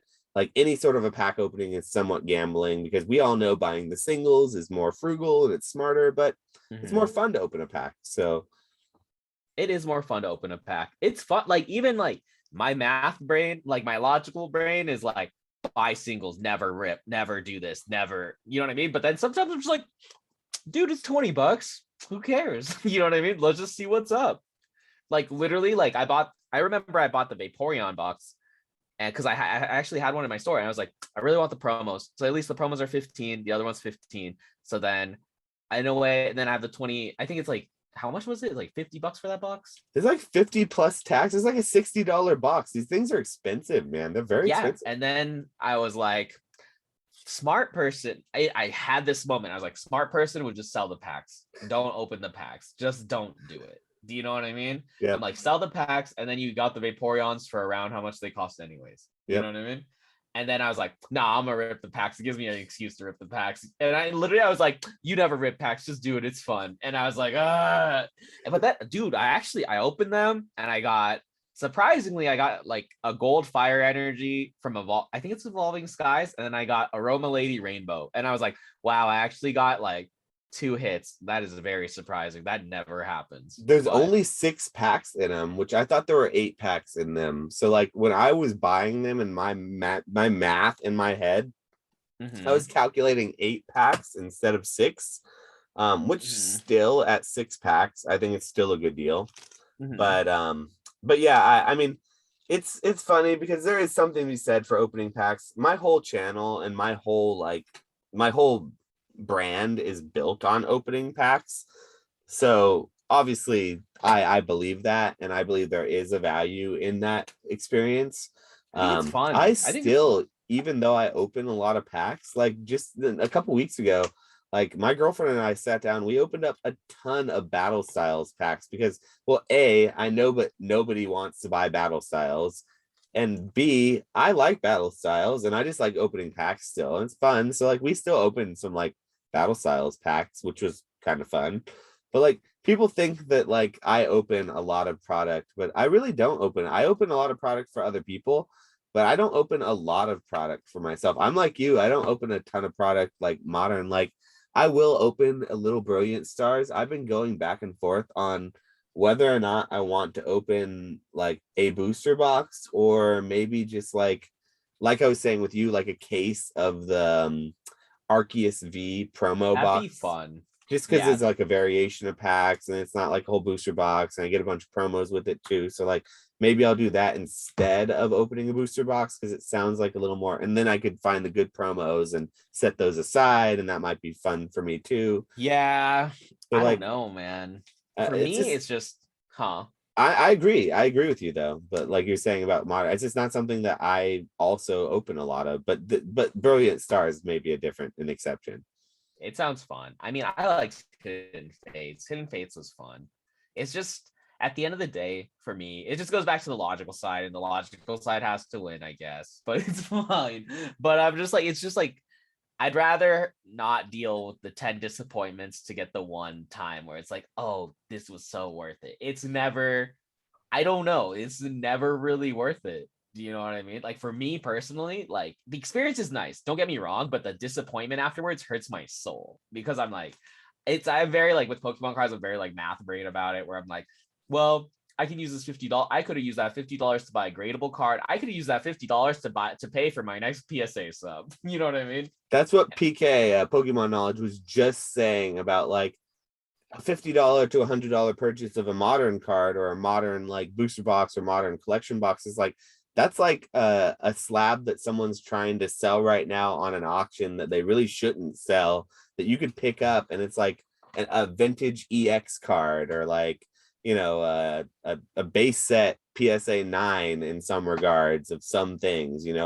I've seen base set hollows sell for like close to $100 a PSA 9. And like I'm talking like magnetons, Mm-hmm. none of the popular ones or anything, but like it's like a base set hollow that you could possibly regrade later for a 10 if they're maybe generous with it. Yeah, Um, dude. so like there are plays to be made in the vintage. So like it's hard. Like when your mind is looking at that $50 like collection box at Target, you're like, $50 is a lot of money, man. That could easily, and then that 2 times, that's $100. And that 3 times, which is just one of each of the evolution boxes that are back there, hell, that's $150. That's a pretty cool slab. I just saw PSA 10 EX Clay Doll. TCA Gaming sold it from EX Power Keepers. It went for $217. Yeah. A PSA Dude. 10 EX. It's a clay doll. Really? And Yeah. EX, and so like nobody cares about clay doll, but the box is an it's like a $9,000 box, $8,000 or $9,000 box of cards. Mm-hmm. You get probably 4 EXs if you're lucky. Like 2 to 3 is like normal, but 4 is like a good box in that set. So like that's really, really cheap. That feels cheap when the booster packs of Power Keepers are $200 themselves. When you Yeah. could just buy the graded PSA 10 EX card for 217, that Yeah. seems like a good deal. No, I feel that. I think a lot of tens, if you can get them at the right time at the right auction, there's some good deals happening right now. Even like Watsy, I think Watsy Hollow tens are a play too.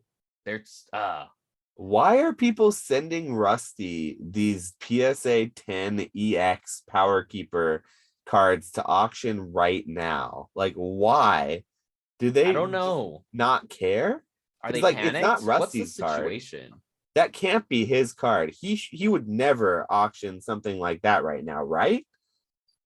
I don't know. I don't know how any of that works. Do you know him? You should ask him. Oh no, I don't know him. I met him once at the pop shop. That was one of the highlights of my trip. There was meeting TCA Gaming because like he was literally walking around in like his shorts and t-shirt, and I was standing in the line in the beginning of the day, and he wasn't with anyone, and he was just walking by, and I was like, TCA Gaming, Mm-hmm. Rusty, and he didn't respond to TCA, but he turned around. He goes, yeah. I was like, Rusty, is that you? TCA, I watch your videos, but so I know your voice, but like I feel like that's you. You're Rusty TCA Gaming, right? He's like, yeah, that's me. How's it going? Shook his hand. Yeah. I was like, what's up, dude? Like, good to meet you. I watch your videos. Like, I appreciate what you do for the hot blah blah blah. You fanboyed a little bit for him. But he was just really down to earth guy. But like, I don't think he would ever be foolish enough to run certain auctions when they are, but like it was a really ill-timed, it felt like. I don't know.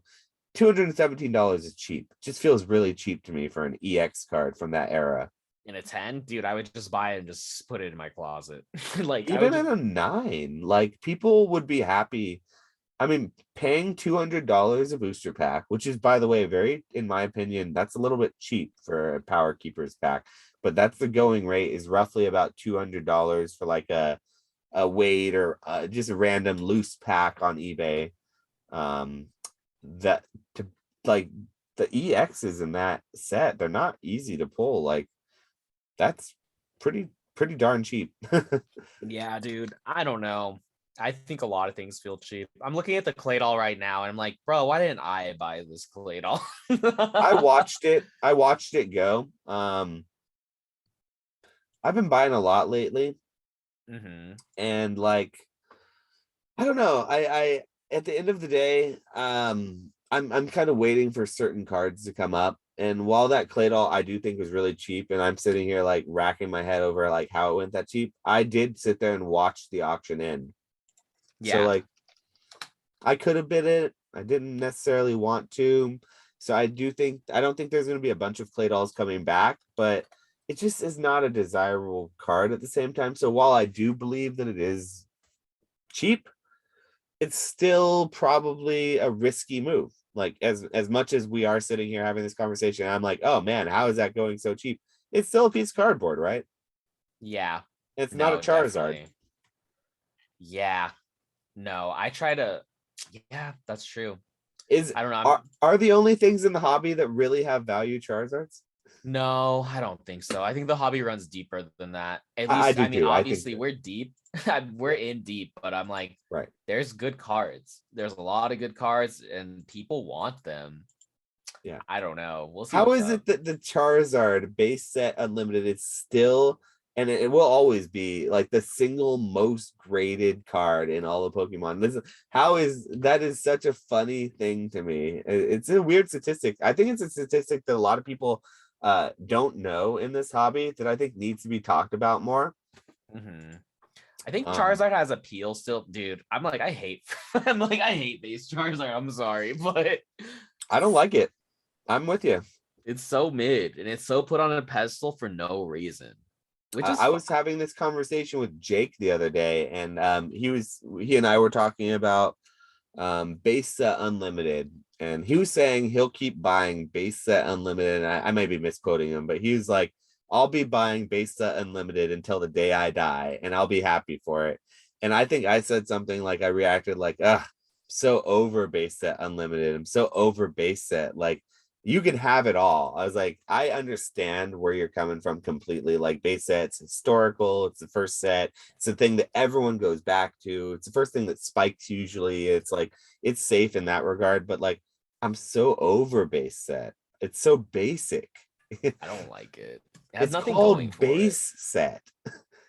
Yeah. Like Ken Sugimori is a fantastic artist, but he had the most basic artwork, is iconic artwork, but a lot of it was so basic. Like the Blastoise where he's just sitting there like, Yeah, I like the artwork. I just like there's no scarcity. I don't want to sound like that, but I'm like there's no scarcity for me. And I get that it's iconic, but it's like so everywhere. Like it's nothing. It's but you said you so like the artwork. I get that it's iconic and maybe like it brings back some nostalgia, but you actually like the artwork, because I would argue that besides that Charizard, like the Charizard, he's got some motion. It actually is a kind of a cool art that Arita did on that one. But like some of like I like the Dragonair a lot from base set. The Mhm. Dragonair is good, but like I don't know, like I don't like the Magneton. I don't Oh, I never like like the Magnuson. Chansey. I don't like the Blastoise really. The Venusaur is ugly. Like I like the cards because they were the Blastoise and the Venusaur. I have a far bigger attachment to than the Charizard because both of those cards were really good in the game. Like you could use Mm. those in decks and they were very strong. The Charizard never felt strong in like playing the card game. No, I So, believe that. so like I never had that attachment to the Charizard in that regard, but like the artwork is strong in the Charizard though. But even so, I'm so over that Charizard. I don't know. Like its fundamentals are there, I guess, if you want to call it that. I don't even know if I'd say it has fundamentals because like it's not scarce. It's not scarce at all. I don't like this kid. It's literally like for me, I don't even like oh man, I'm like, I don't even like Watsy. Like when I say Watsy, I mean pretty much anything before Neo. Like I'm not I mean, I just don't. It's literally after going through so many collections and so many binders, it's literally what does everybody have? Base set. They have the base set Charizard. They have a bunch of base set bulk. They have Jungle. They have Fossil, and it's like it just doesn't do it for me like it used to. You know what I mean? But when you first got back in the hobby, what was the first thing that you went and you tried to go and collect again? OG Watsy cards. So And I'm a master set collector, and the master sets that I value the most, that I like the most, that I enjoy, they're my old OG Watsy, kind of just moderately played, beat up Watsy sets, my master sets of the original 5, 6, 7 first mhm. sets, you know. See, I guess I do like Watsy though. I can't lie because it's like I would take tens in any hollow all day right now. I would. I was so hurt the other day. Someone was selling a Flareon PSA 10 jungle for 600, and I was like, Why didn't I jump on that? Why didn't I? So there was this guy who was selling a Lugia, a CGC 9 Lugia for 600 on Facebook, and it had really strong subgrades.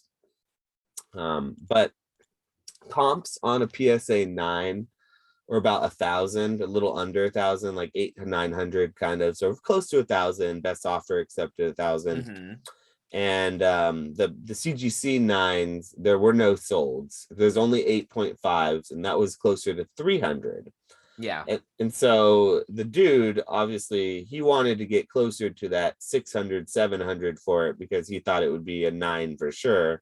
Yeah. But I didn't want to buy it for the 600 mark, obviously, because that's like spot on market value. And like, if you're buying something, you really want to buy it at under market value, so then you can turn around and make some sort of a profit off of it. And I don't think that's scummy at all. I don't think it's unreasonable. That's just what a reseller does. I'm a reseller, and so I was like, all right. I think it keeps you safe too. That's what I like about it. Yeah, anyways, it's safe. Exactly, it's safe for this. So I offered 450, right? Because like, you know, that's I'd say $500. If it truly was a 9, which it looked like it was somewhat strong, it might regrade a 9. Probably be a gamble. It probably wouldn't regrade an 8. It would probably regrade a 9, maybe not a 10, maybe a 10 if they were feeling good. You never know. But like at that point, the guy got mad that I offered like so low on it. And I was like, I didn't want to sit there and explain to him, like, look, that's a pretty fair offer. Like, it's not like that he was asking for 600, but it's not the worst offer, bro. Yeah. Like, if you offer, I think if you hit, for me, I'm like, if you're below 50%, that's when it's like, you know, but I don't know. So that was right at about 50% what would have been market value if at a regrade. So that's taking into consideration the time and cost of grading still. So like it was like an unlimited Neo Genesis Lugia that I thought had the chance of getting a 9, possibly a 10. Like, all right, I'm willing to throw $500, 450 at that or something. Long story short, he just ghosted. He stopped responding. Did he? Yeah. He literally just stopped responding after I said, 450. After I showed him a couple screenshots of like, what 9s and then what the 8.5s are going for. And there were no 9s of CGC, so it's hard to say. And like we're kind of going back and forth with that, but it ended up with being like almost every other Facebook marketplace transaction I have, like 98% of them, it's like people say they want to sell something, but when it comes down to actually selling it, they don't really want to sell it for like 10% under eBay. They want to sell it for 10 to 20% over TCG player comps, which is not reality in a lot of regards. Dude, yeah, I don't know. You offered 75% off his 600, which is chilling. I think that's more than fair. Is that 75%? That is 70. That's 75%. That's fine. That's pretty fair. That's more than, I didn't even think about it as like a percentage wise. I was thinking of it like, okay, grading fees, like what is it possibly if I do hit big, like I'm doubling, I'm not tripling, I'm doubling. So like it's still somewhat of a risk. I think 450 is fair, dude, because then you pay 50. Yeah, I understand 600, but I'm like, you know what I mean? Got ghosted, but have you found that the market has been stronger for you lately, or have you found that it's somewhat cooled off, like we were talking about a month or so ago? I can't give you a perspective from Pokemon as much. I haven't been selling a lot of Pokemon. I've been buying a lot of Pokemon, but I haven't been selling so much. I've been selling a lot of sports. That's how I've been getting by. Interesting. So, how's the sports market doing these days? I think it's good. I think it's super chilling. It feels really good to me. I've been doing a lot of compiling cards into higher end cards. Like I got that Jordan. I just got that Jordan auto. A lot of those, like, you know what I mean? Like 2,000, 3,000, like, you know what I mean? Those cards. And I'm going to go to the Dallas card. I want to go to the Dallas card show, and I'm going to go see. I've just been trying to amass cards so I can flip them for cash in person or get like half cash, half trade. And that's what I've mainly been doing. And what I've been doing, let me look at my sold. What have I been selling? In terms of like getting the market has been increasing, and it's gotten better to the point where I'm losing a lot more auctions now where I would have been winning them like a month ago. Yeah, dude, I sold this Marvel card the other day. My Discord's gonna love to hear that. It's Dude, they a they love the Marvel cards. it's not a PMG, but it's a 2018 Fleer Ultra X-Men. It's numbered to 45, but it's a comic cut panel That's from dope. That sounds cool. Which character? I don't know. I think it has Storm on the front. It's just like random. It's not the most memorable comic cut out. Do you know what I mean? But if it has a good character like Storm on it, there's a lot of people who love Storm. I love Storm. Yeah, but Storm's it's not really like a cool. cool art shot. It's like I think the shot looks really bad. You know what I mean? I'll send you a link of the item that's So sold. there's a lot of different collectors who collect Marvel who aren't really even into cards. Like I have a guy who's into video games. Like my friend, one of my Mhm. best friends, he's into Magic, but he's not really into cards that much. He certainly doesn't really collect Magic. Um, but he really loves those certain Marvel cards for certain characters just because he likes Marvel. So like I think there's something to be said for like non-Pokemon TCG, like non-TCG collectible cards. Um, I, Yeah, I I don't know how I feel about like the investability of them, but I definitely think they're cool as hell. Like they do a I think good they're job dope. making them. I don't know enough about them to have a real strong opinion. I was just like, oh, I kind of just do my grind of like, oh, Marvel's hot. There's gonna be some cards where they're really, really underpriced somewhere, and you just, dude, I got that card for $15. You know what Oh I mean? dang, that's pretty Like, cool for like a numbered card. That's not bad. dude, I sold it for 450, so I'm like, you know Yeah, what I mean? that's You, legit. you like, dude, it's chilling. It's just like I am just very good at that arbitrage game, I guess. Is that's what it's called, right? I'm not really sure. I guess you could call that arbitrage. Yeah, I mean it's just reselling, and I feel like it's just being able to. That's like the beauty of something not being liquid, a collectible being more illiquid.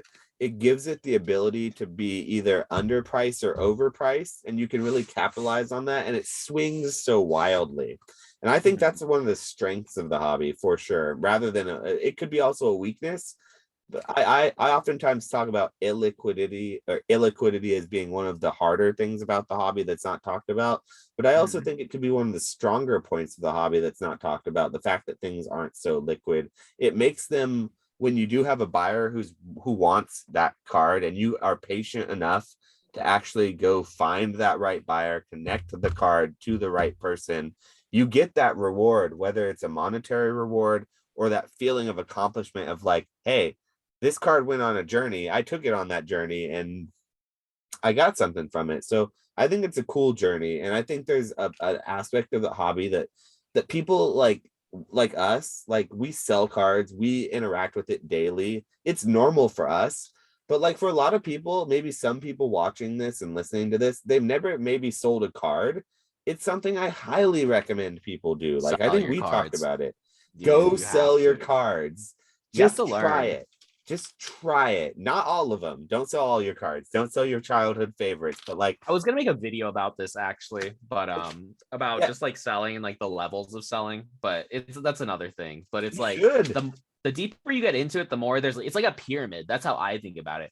Because it's like here's my cards that are high up that I'm like, oh, I don't really want to sell those. And there's like a level of attachment here, and here's like the ones you literally don't care about. Just dump them all. And it's Yeah. like that is gonna help make this area grow bigger. And then once that grows bigger, this grows bigger, and then it adds levels to it. And then you start caring about these less, and you just level up so much. You know what I mean? It's all about upselling, up flipping, trading up. Like I learned that concept when I was younger because I say this a lot. Like I came from a pretty poor working class family where I would use my allowance. I luckily was an only child, so I was able to like use a good amount of my allowance on my own cards that I wanted, and I would spend a lot of that on trading cards at my local card shop. And like I had to learn very quickly. I had to trade up if I wanted to get the cool cards that I needed. So I had to learn how to like haggle and like I sold cards very early on, like back to the card store, but I still sold cards to like people in my local environment when I was just a kid. So like I think everyone should get involved by selling their cards. even if you just do it to learn what it's like, it's an important experience that I think is addicting, and it's a part of the hobby that I sometimes enjoy more than actually getting the card, is the process of like buying and selling and like the whole interaction involved with just like being that middleman in some regards. Like Hmm. I like that process, and like especially if I ever feel like the cards I'm selling are going to someone like a collector that I specifically feel like I helped them get what they needed to get, like I feel good about that transaction regardless of the monetary gain. I just kind of feel good about the transaction itself. Hmm. So like I think it's important to sell cards. I think it's a No, I really, agree. yeah, and I think it's something that if everyone did, there wouldn't be as much of like this like hierarchy that's like, I don't know. I think there's, maybe I'm wrong to think this. Maybe I've felt a little bit of this, and so I'm projecting it. But like I feel like there's like this negative uh connotation towards like sellers and resellers in the hobby, whereas like I think Hmm. everyone should be involved with that to a certain extent. Like, so I don't know. Maybe I'm off base on that, but yeah, No, I I think did. there's. I had one more thing that I do want to talk about tonight. Wait, hold up. Uh, Before that, let me yes, say yeah. one thing about the illiquidity of the thing. I think, oh, I forgot what you were saying exactly, but I really do think a strong part of the hobby is the fact that it really rewards knowledge and it really rewards the grind. Like the only reason I knew I could buy that card, and the only reason I knew that card was valuable and it was underpriced is because I've done the research on cards. I know, and I knew the Marvel was hot. All the things added up. It really rewards people who put the time and the energy into research and to really grinding it out. And I think it really helps like people. I don't know, you don't have to have a lot of money to start in cards. Like obviously you have to have a little bit, but if you do the right moves and you do a lot of good research and you go through that grind and effort of it all, it's very rewarding. And you, it's like very, it feels really good to see that. You know what I mean? Just on Dude, the side. I agree. I think that you really don't have to have a lot to start in cards. And I honestly think a lot of people talk about like, especially us in the financial side of things, where we're talking about a market and these big brain theory ideas of like what to invest or stonk out. But I think a lot of people are really worried about like losing a bunch in the market, and like losing your profit or your whatever. Mm-hmm. But I don't think it's something that you really need to worry about that much, to be honest. I think that most people get in and out of the hobby for like 7 8 months, maybe a year at a time, and then they get out of it, and it's kind of done for them. So like that illiquidity for someone like you who's really engaged with the hobby, it is a great thing, and I think it's one of the things that is rewarding, and it's okay to be rewarding. So like it would be Mm-hmm. nice, I think, to see like more people interacting with the hobby in that way, just Yeah, so that that is like out of the way. So then like people don't think that like you shouldn't sell your cards, because you should. you really should. Honestly, I'm like, I have so many cards here where I could be like, yo, so this card, I got 3 of these for $80. 80 a piece, but it's literally if they grade tens, if I get 110, it turns into $600. Yeah, It's like and average you one also card. know that that's not going to be easy to turn into 600 either. You can't turn around and sell it for 600. You're going to have to find the right buyer for that. Mm-hmm. It'll take time, and sometimes you have to undercut the market, but it's fine. But if you get in cheap enough, it doesn't even matter. Yeah, It's all a game. It's all a numbers game, and it's really fun. That's it's all. fun. That's the thing that I think is like lost sometimes, is like it's fun. I think it can be. And then when it becomes not fun though is like when you need to sell, and like you need to get out, and you need, like, say for example, all this product back here, like Mm-hmm. tomorrow, say I need to sell this tomorrow, like there's no way in hell that I'm going to get market value for that if I need to sell that tomorrow. Yeah, no, definitely not. That's now bad. now like if I wanted to sell that tomorrow, and I wanted to sell a couple pieces of it here and there, I could get full market value. Hell, I could even get more than market value on some of those things if I was patient, I posted it right, and if I didn't like have to rush to sell And it. you take your and time. Yeah. and that's the level of illiquidity that it rewards those with the position and patience to sort of make those plays. and it punishes those who are trying to either cheat the system or play in the system where they really don't have room that they really have no business playing in. So yeah, I think so, Jake said this, but he's like, only sell when you want to, not when you have to, or something like. I don't know if it was him or it was just some other thing, but it's a very like tried and true statement. It makes too much sense. I was gonna say one more thing along those lines, but I forgot. I'm like, yeah, I mean, if it comes up, just say it again, because like we just kind of go on these talks, so it I definitely think can these just are really good talks. rotate in. Um, I love oh our no, talks. I was gonna say what I was gonna say is I've been a victim of having to sell, you know what I mean? And so it feels bad, but I almost feel like it's part of the learning curve of cards, you know what I mean? Is like you plan these things in your head and you're like, oh, this card's this amount of money and I can sell it for this much. And then you go to sell it and you're like, oh, I really needed that money to do something else or whatever. And then you kind of learn and you're like, okay, like I need to put myself. I think a big part of cards that people don't understand, at least for me, how I view it is you need to have extra cash. You need to have extra cash to spend on cards. You need to have extra cash to spend on Always. life expenses. You need to have extra cash Oh, to cover your ass in any way possible. You need to have, for me, I'm like, you need to have extra cash when a crazy once in a lifetime deal comes up so you don't miss it. Because the feel, always cash on hand. dude, Need a cash on hand. and I think what people don't understand when they first start is they're just like, oh, I can buy and sell cards. And it's like, dude, yeah, you can, but it's not that simple. It's like, it's a financial management game more than anything. You know, like, yeah, it's about cards, it's about knowledge, about knowing that, but you need to be good at managing your finances. Otherwise, you will not succeed.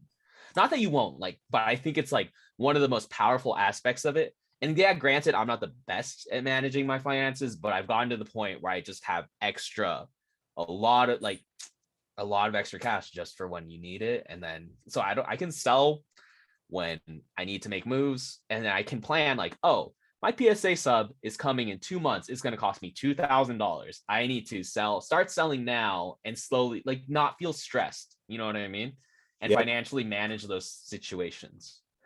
And it's So, important to not be over leveraged, while at the same time it's important to play within your level of comfort with leverage. And so mm-hmm. like I think it's very important to use leverage to your advantage. So like whether that is a credit card, whether that's a loan, I don't think people should be taking loans out for this stuff. Don't take out loans. Yeah, Credit cards are definitely. good though. Credit But cards, like 2%, 3% cash back. but Anyways. exactly, like levels of credit and levels of like leverage are okay to play within, but not if you're over leverage. And it should Mm-hmm. never be money that you absolutely need for things. It should always be like almost like make believe money that like doesn't matter if you lose it. That's like the investment money I feel like people should be using, is like the funny money that doesn't matter if you lose it or not. So then you can speculate if you want to on it. You can play these crazy modern vintage speculation games on Pokemon cards, and it's Mm-hmm. okay. And it's like you lose it all, that's fine. Yeah, you But have to be okay with losing it all. yeah, but the problem, but you definitely need to have cash on hand for any sort of like crazy moves. Like it's that classic axiom: takes money to make money. You got to Dude, spend scared money to money make don't money. make money.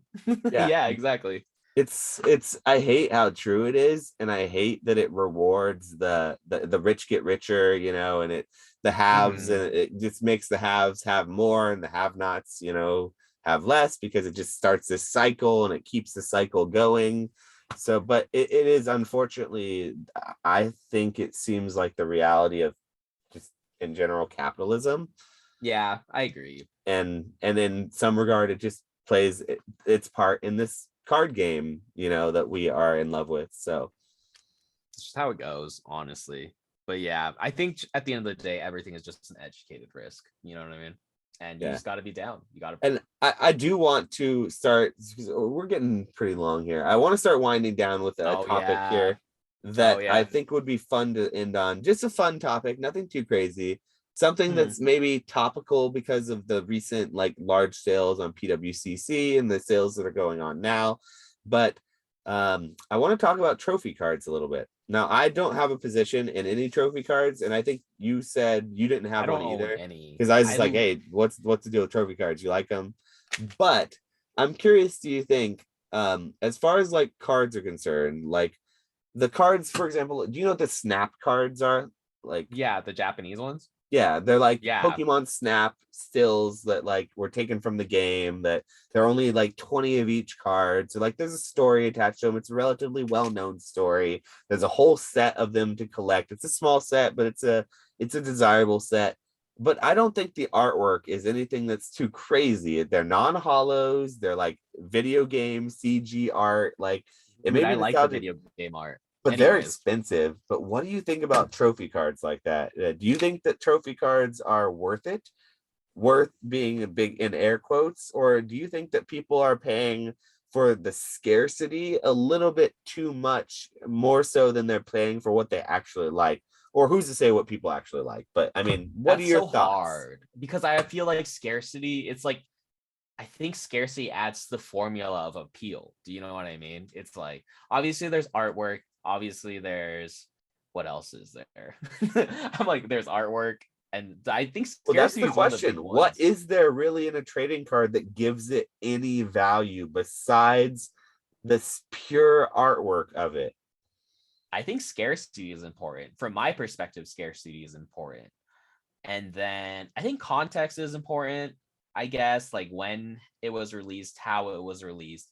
And I think that like in context, you can throw in like nostalgia if you liked it when you were a kid, if you like the character, if you like this in a video game. So I think all that's lumped into context. And then what else? I mean, oh, do you know any other things that are important? So this kind of leads me into a topic that one of my best friends and I were discussing the other day. It actually is more about NFTs, but like with me, for me in particular, I actually attach a little bit more value to the actual like playability of the card itself or like the usability of the card itself. Oh, that's respect, honestly. But maybe that's my background as someone who looks at things like from a Magic the Gathering player who does like Mm, it's all about usability in Magic. Whereas like in Pokemon, no one plays the game so much and it's more about that scarcity factor. So like I've, huh. so I guess like with utility wise, I feel like trading cards, I think they have a little bit of utility, but at the same time, like they're still at the end of the day, it's just art. So like so that leads me to say like, okay, NFTs and trading cards, like are trading cards just the precursors to NFT trading cards that people will be using on these online platforms instead of like in person because like I don't know. I do think we can all kind of agree that maybe not the world is moving in a digital state, but we're moving in more of a digital state. Bro, I feel like my opinion is that think technology has advanced so exponentially that it's only going to get crazier from here and it's going to happen faster and faster and faster. That's just So me.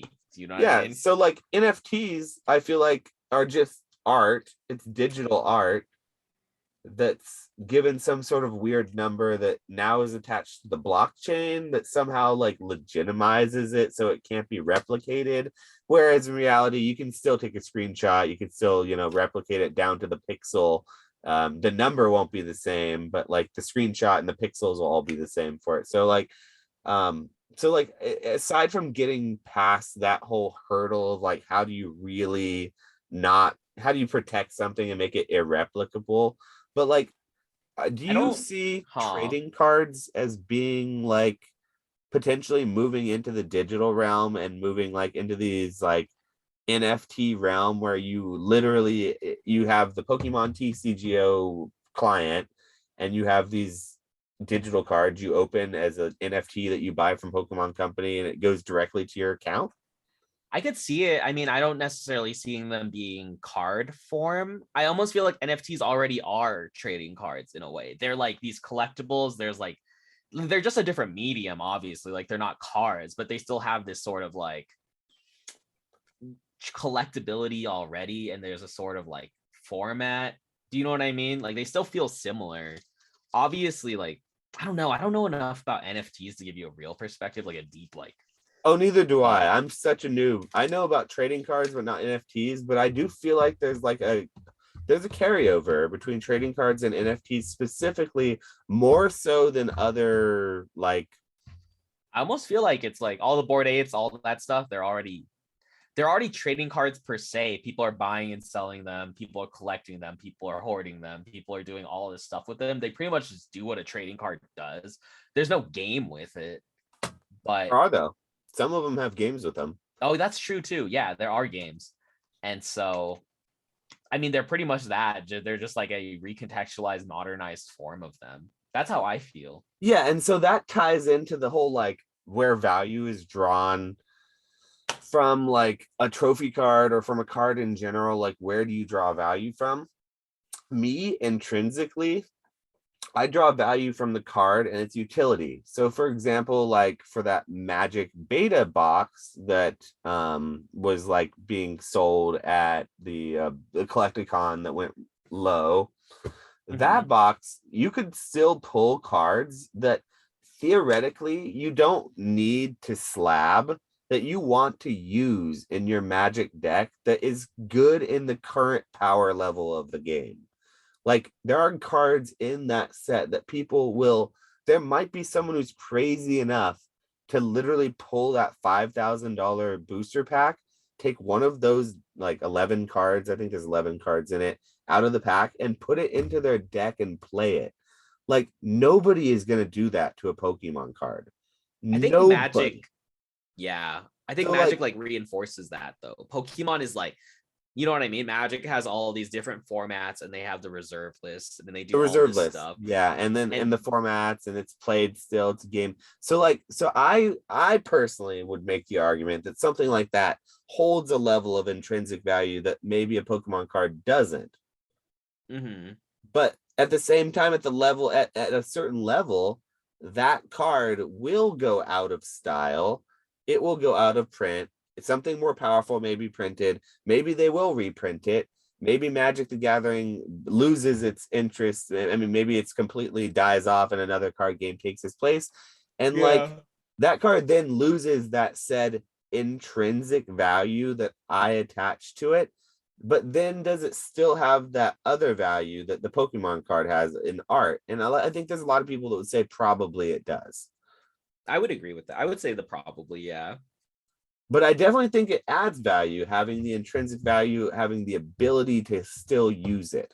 No, I agree. It's definitely a factor. I think with Pokemon, when we talk about Pokemon, it's just at the end of the day, like I was saying, like the Pokemon company doesn't really reinforce the usage of old cards. Like I don't even know a lot of people who play the old formats. And then you see too, once a card is playable and once it rotates out, it goes from like 20, $30 card, $40 cards, like what, a dollar? Like, you know Yeah. what I mean? It The happens opposite so happens with fast. Magic oftentimes, is while some things are playable and hot when in the current meta and they go in and out, oftentimes when a card is rotated out of a format, it goes up in value because then it gets harder to get and everything. So Mm-hmm.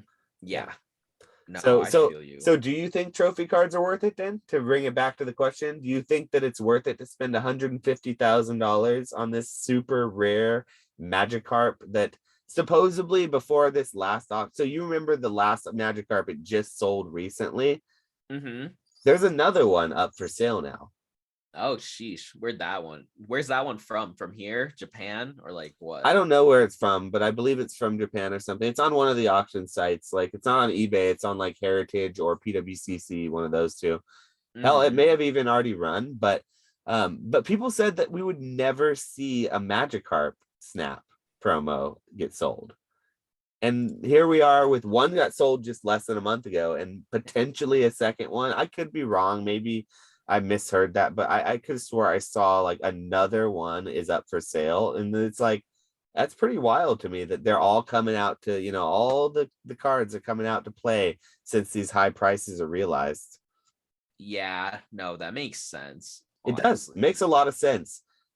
I don't think that it's worth it. I'm not let me think about my answer.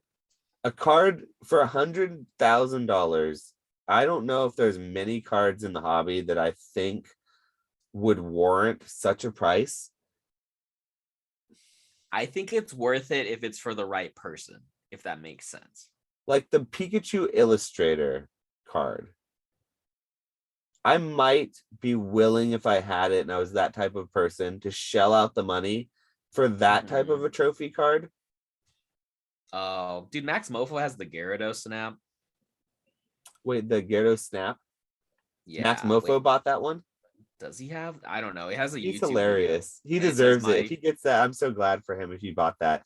Someone like that, I think, should buy a card. So, okay, maybe that's a good point. Maybe that just illustrated my point. Like, I'm not the customer for that type of a card because, like, someone like Max Mofo buying that card and spending that type of money on a card like that makes perfect sense to me.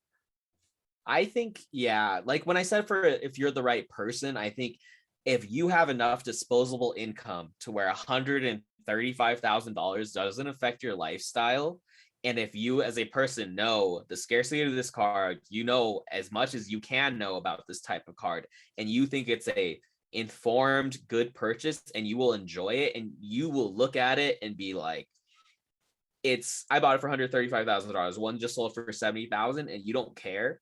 I think that's when it's all right. Cause I mean, obviously, like I have that happen to me for like obviously like way lesser cards, you know what I mean? But Yeah. you have to go through that process of should I buy this card? Do I like this card enough? Do I feel like it's scarce enough? Do I feel like it's safe enough? Do I feel like I'm buying at a good price point? When it's just like a lot of those is my income okay with me purchasing this type of card. So I think it's like that, those types of like factors and that process, but it's just for someone who's obviously way more well off than we are. So Yeah. And so but yes, I think we may have answered that question just by going through the process because like I went through a whole thing with that. Like since I don't think the card is worth it, but then when I think about someone like that buying the card and I think about that type of purchase and what you said, the scarcity factor, and like if it does drop, who cares? Like he just wanted the card. He didn't know if he's going to be able to get it again. So like he bought it. He didn't care about the price. And like mhm. so yeah, I think that it would be worth it in that regard if that's the place because like I do think it's a cool rare story and like do I think there's better artwork out there? Yeah.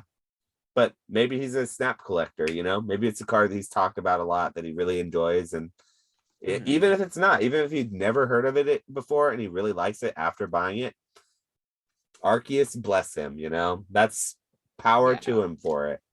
I don't think it's worth it if it's like whoever bought is like, I'm gonna buy this card and it's so rare and it's gonna be worth $1 million. It's gonna 10x from here. Like, you know what I mean? Like that doesn't make any sense. So that is, I would have an issue. You're right. I would have an issue with it if someone bought it who is like some nobody who bought, who like they put all of their 401k and their families, like, you know, all their savings into it, thinking, no, this for sure is going to double by next year. And then it sold for $30,000 less in the next auction. Then that would be where I would be like, that's not worth it, man. That's a bad buy. So Yeah, you're dude. 100% right, I think. And it depends on the person. Yeah. And it's Yeah. just like at the end of the day, it's like I think the pure, like, I don't know, it's such a weird thing talking about pure collectors or whatever, but it's like everyone who buys into Pokemon has that side of them. And it's like that side is what keeps everything alive in a way, if you think about it. You know what I mean? So Yeah. And so, like, at the end of the day, for something to go up in price, for that to happen, every person who has that item and has and wants to potentially sell it has to have every opportunity to sell and they have to make the conscious decision not to sell before that item can actually move up beyond its actual value price. So mhm. for it to ever increase in price, everyone who has the item has to have a chance to sell it at a good price, at a price they feel like they would sell it at. And then it has to go past that once they decide not to sell, like, so all the collectors have to have that item before it'll ever move up in price. So it really is the collectors who, at the end of the day, who are moving the price. And if there aren't Mhm. enough collectors or enough people who just want the item, and it's just a bunch of people trying to move the item back and forth, and nobody actually wants it, It's then it gonna won't actually gain. So yeah, exactly. Yeah. I totally agree with that. I think that's a really good place to end it. Yeah, dude. I'm tired. We It's went like to I 2 think it's hours or a little longer on this one. We only got through about half of our topics, so that's pretty good, I would say. yeah, no, that's pretty good. Yeah, Gosh, I'm like we're a long. it's almost I'm a 4 long-winded a.m. one. I shouldn't say we. I'm long-winded, so I know. Well, That's you are funny. too. I should say we both are because we said that these podcasts would go for 45 minutes to an hour, and now we haven't had one single one go under an hour. So Just happens. You just kind of just start talking, and then you're like, "Oh, this is dope. I can talk about this for a while." And it's like nice because you kind of explore things you never like. I don't know. For me personally, it's like we're talking about stuff like I think about it, but I don't like actively think about it. You know what I mean? It's just like random like stuff that's like there. You and know? I always appreciate talking about this and hearing from a different perspective is very, very useful for me. So as always, these talks very, very fun, very productive for me. I hope anyone who's listening has also found these talks to be productive. If you haven't already, consider dropping a follow here. Cardboard Hands episode 3. If you haven't already, go to the Flex Gods. I'll put his link down below to his channel for his YouTube channel. Hit him a follow there, and hit us a follow here at the Old Card Shop as well, and check us out on Whatnot. But I think that's a good place to end it. Any last words here tonight? I think I'm good. Good night. Like, subscribe. You already know. That's pretty much it. But yeah, I think like and subscribe. The videos are gonna keep getting better. I think we just, you know what I mean? Good discussion all the time. Oh yeah, and I think eventually we'd like to start having some people on the podcast as like some guests and stuff. I think right now I'm really enjoying our talks, just kind of the two of us together. But I do have some ideas for some folks who I think a lot of the chat will really enjoy, and people who are watching will enjoy as well. So Yes, thanks again, sir. guys. We'll see you on the next one, and we'll catch you next time.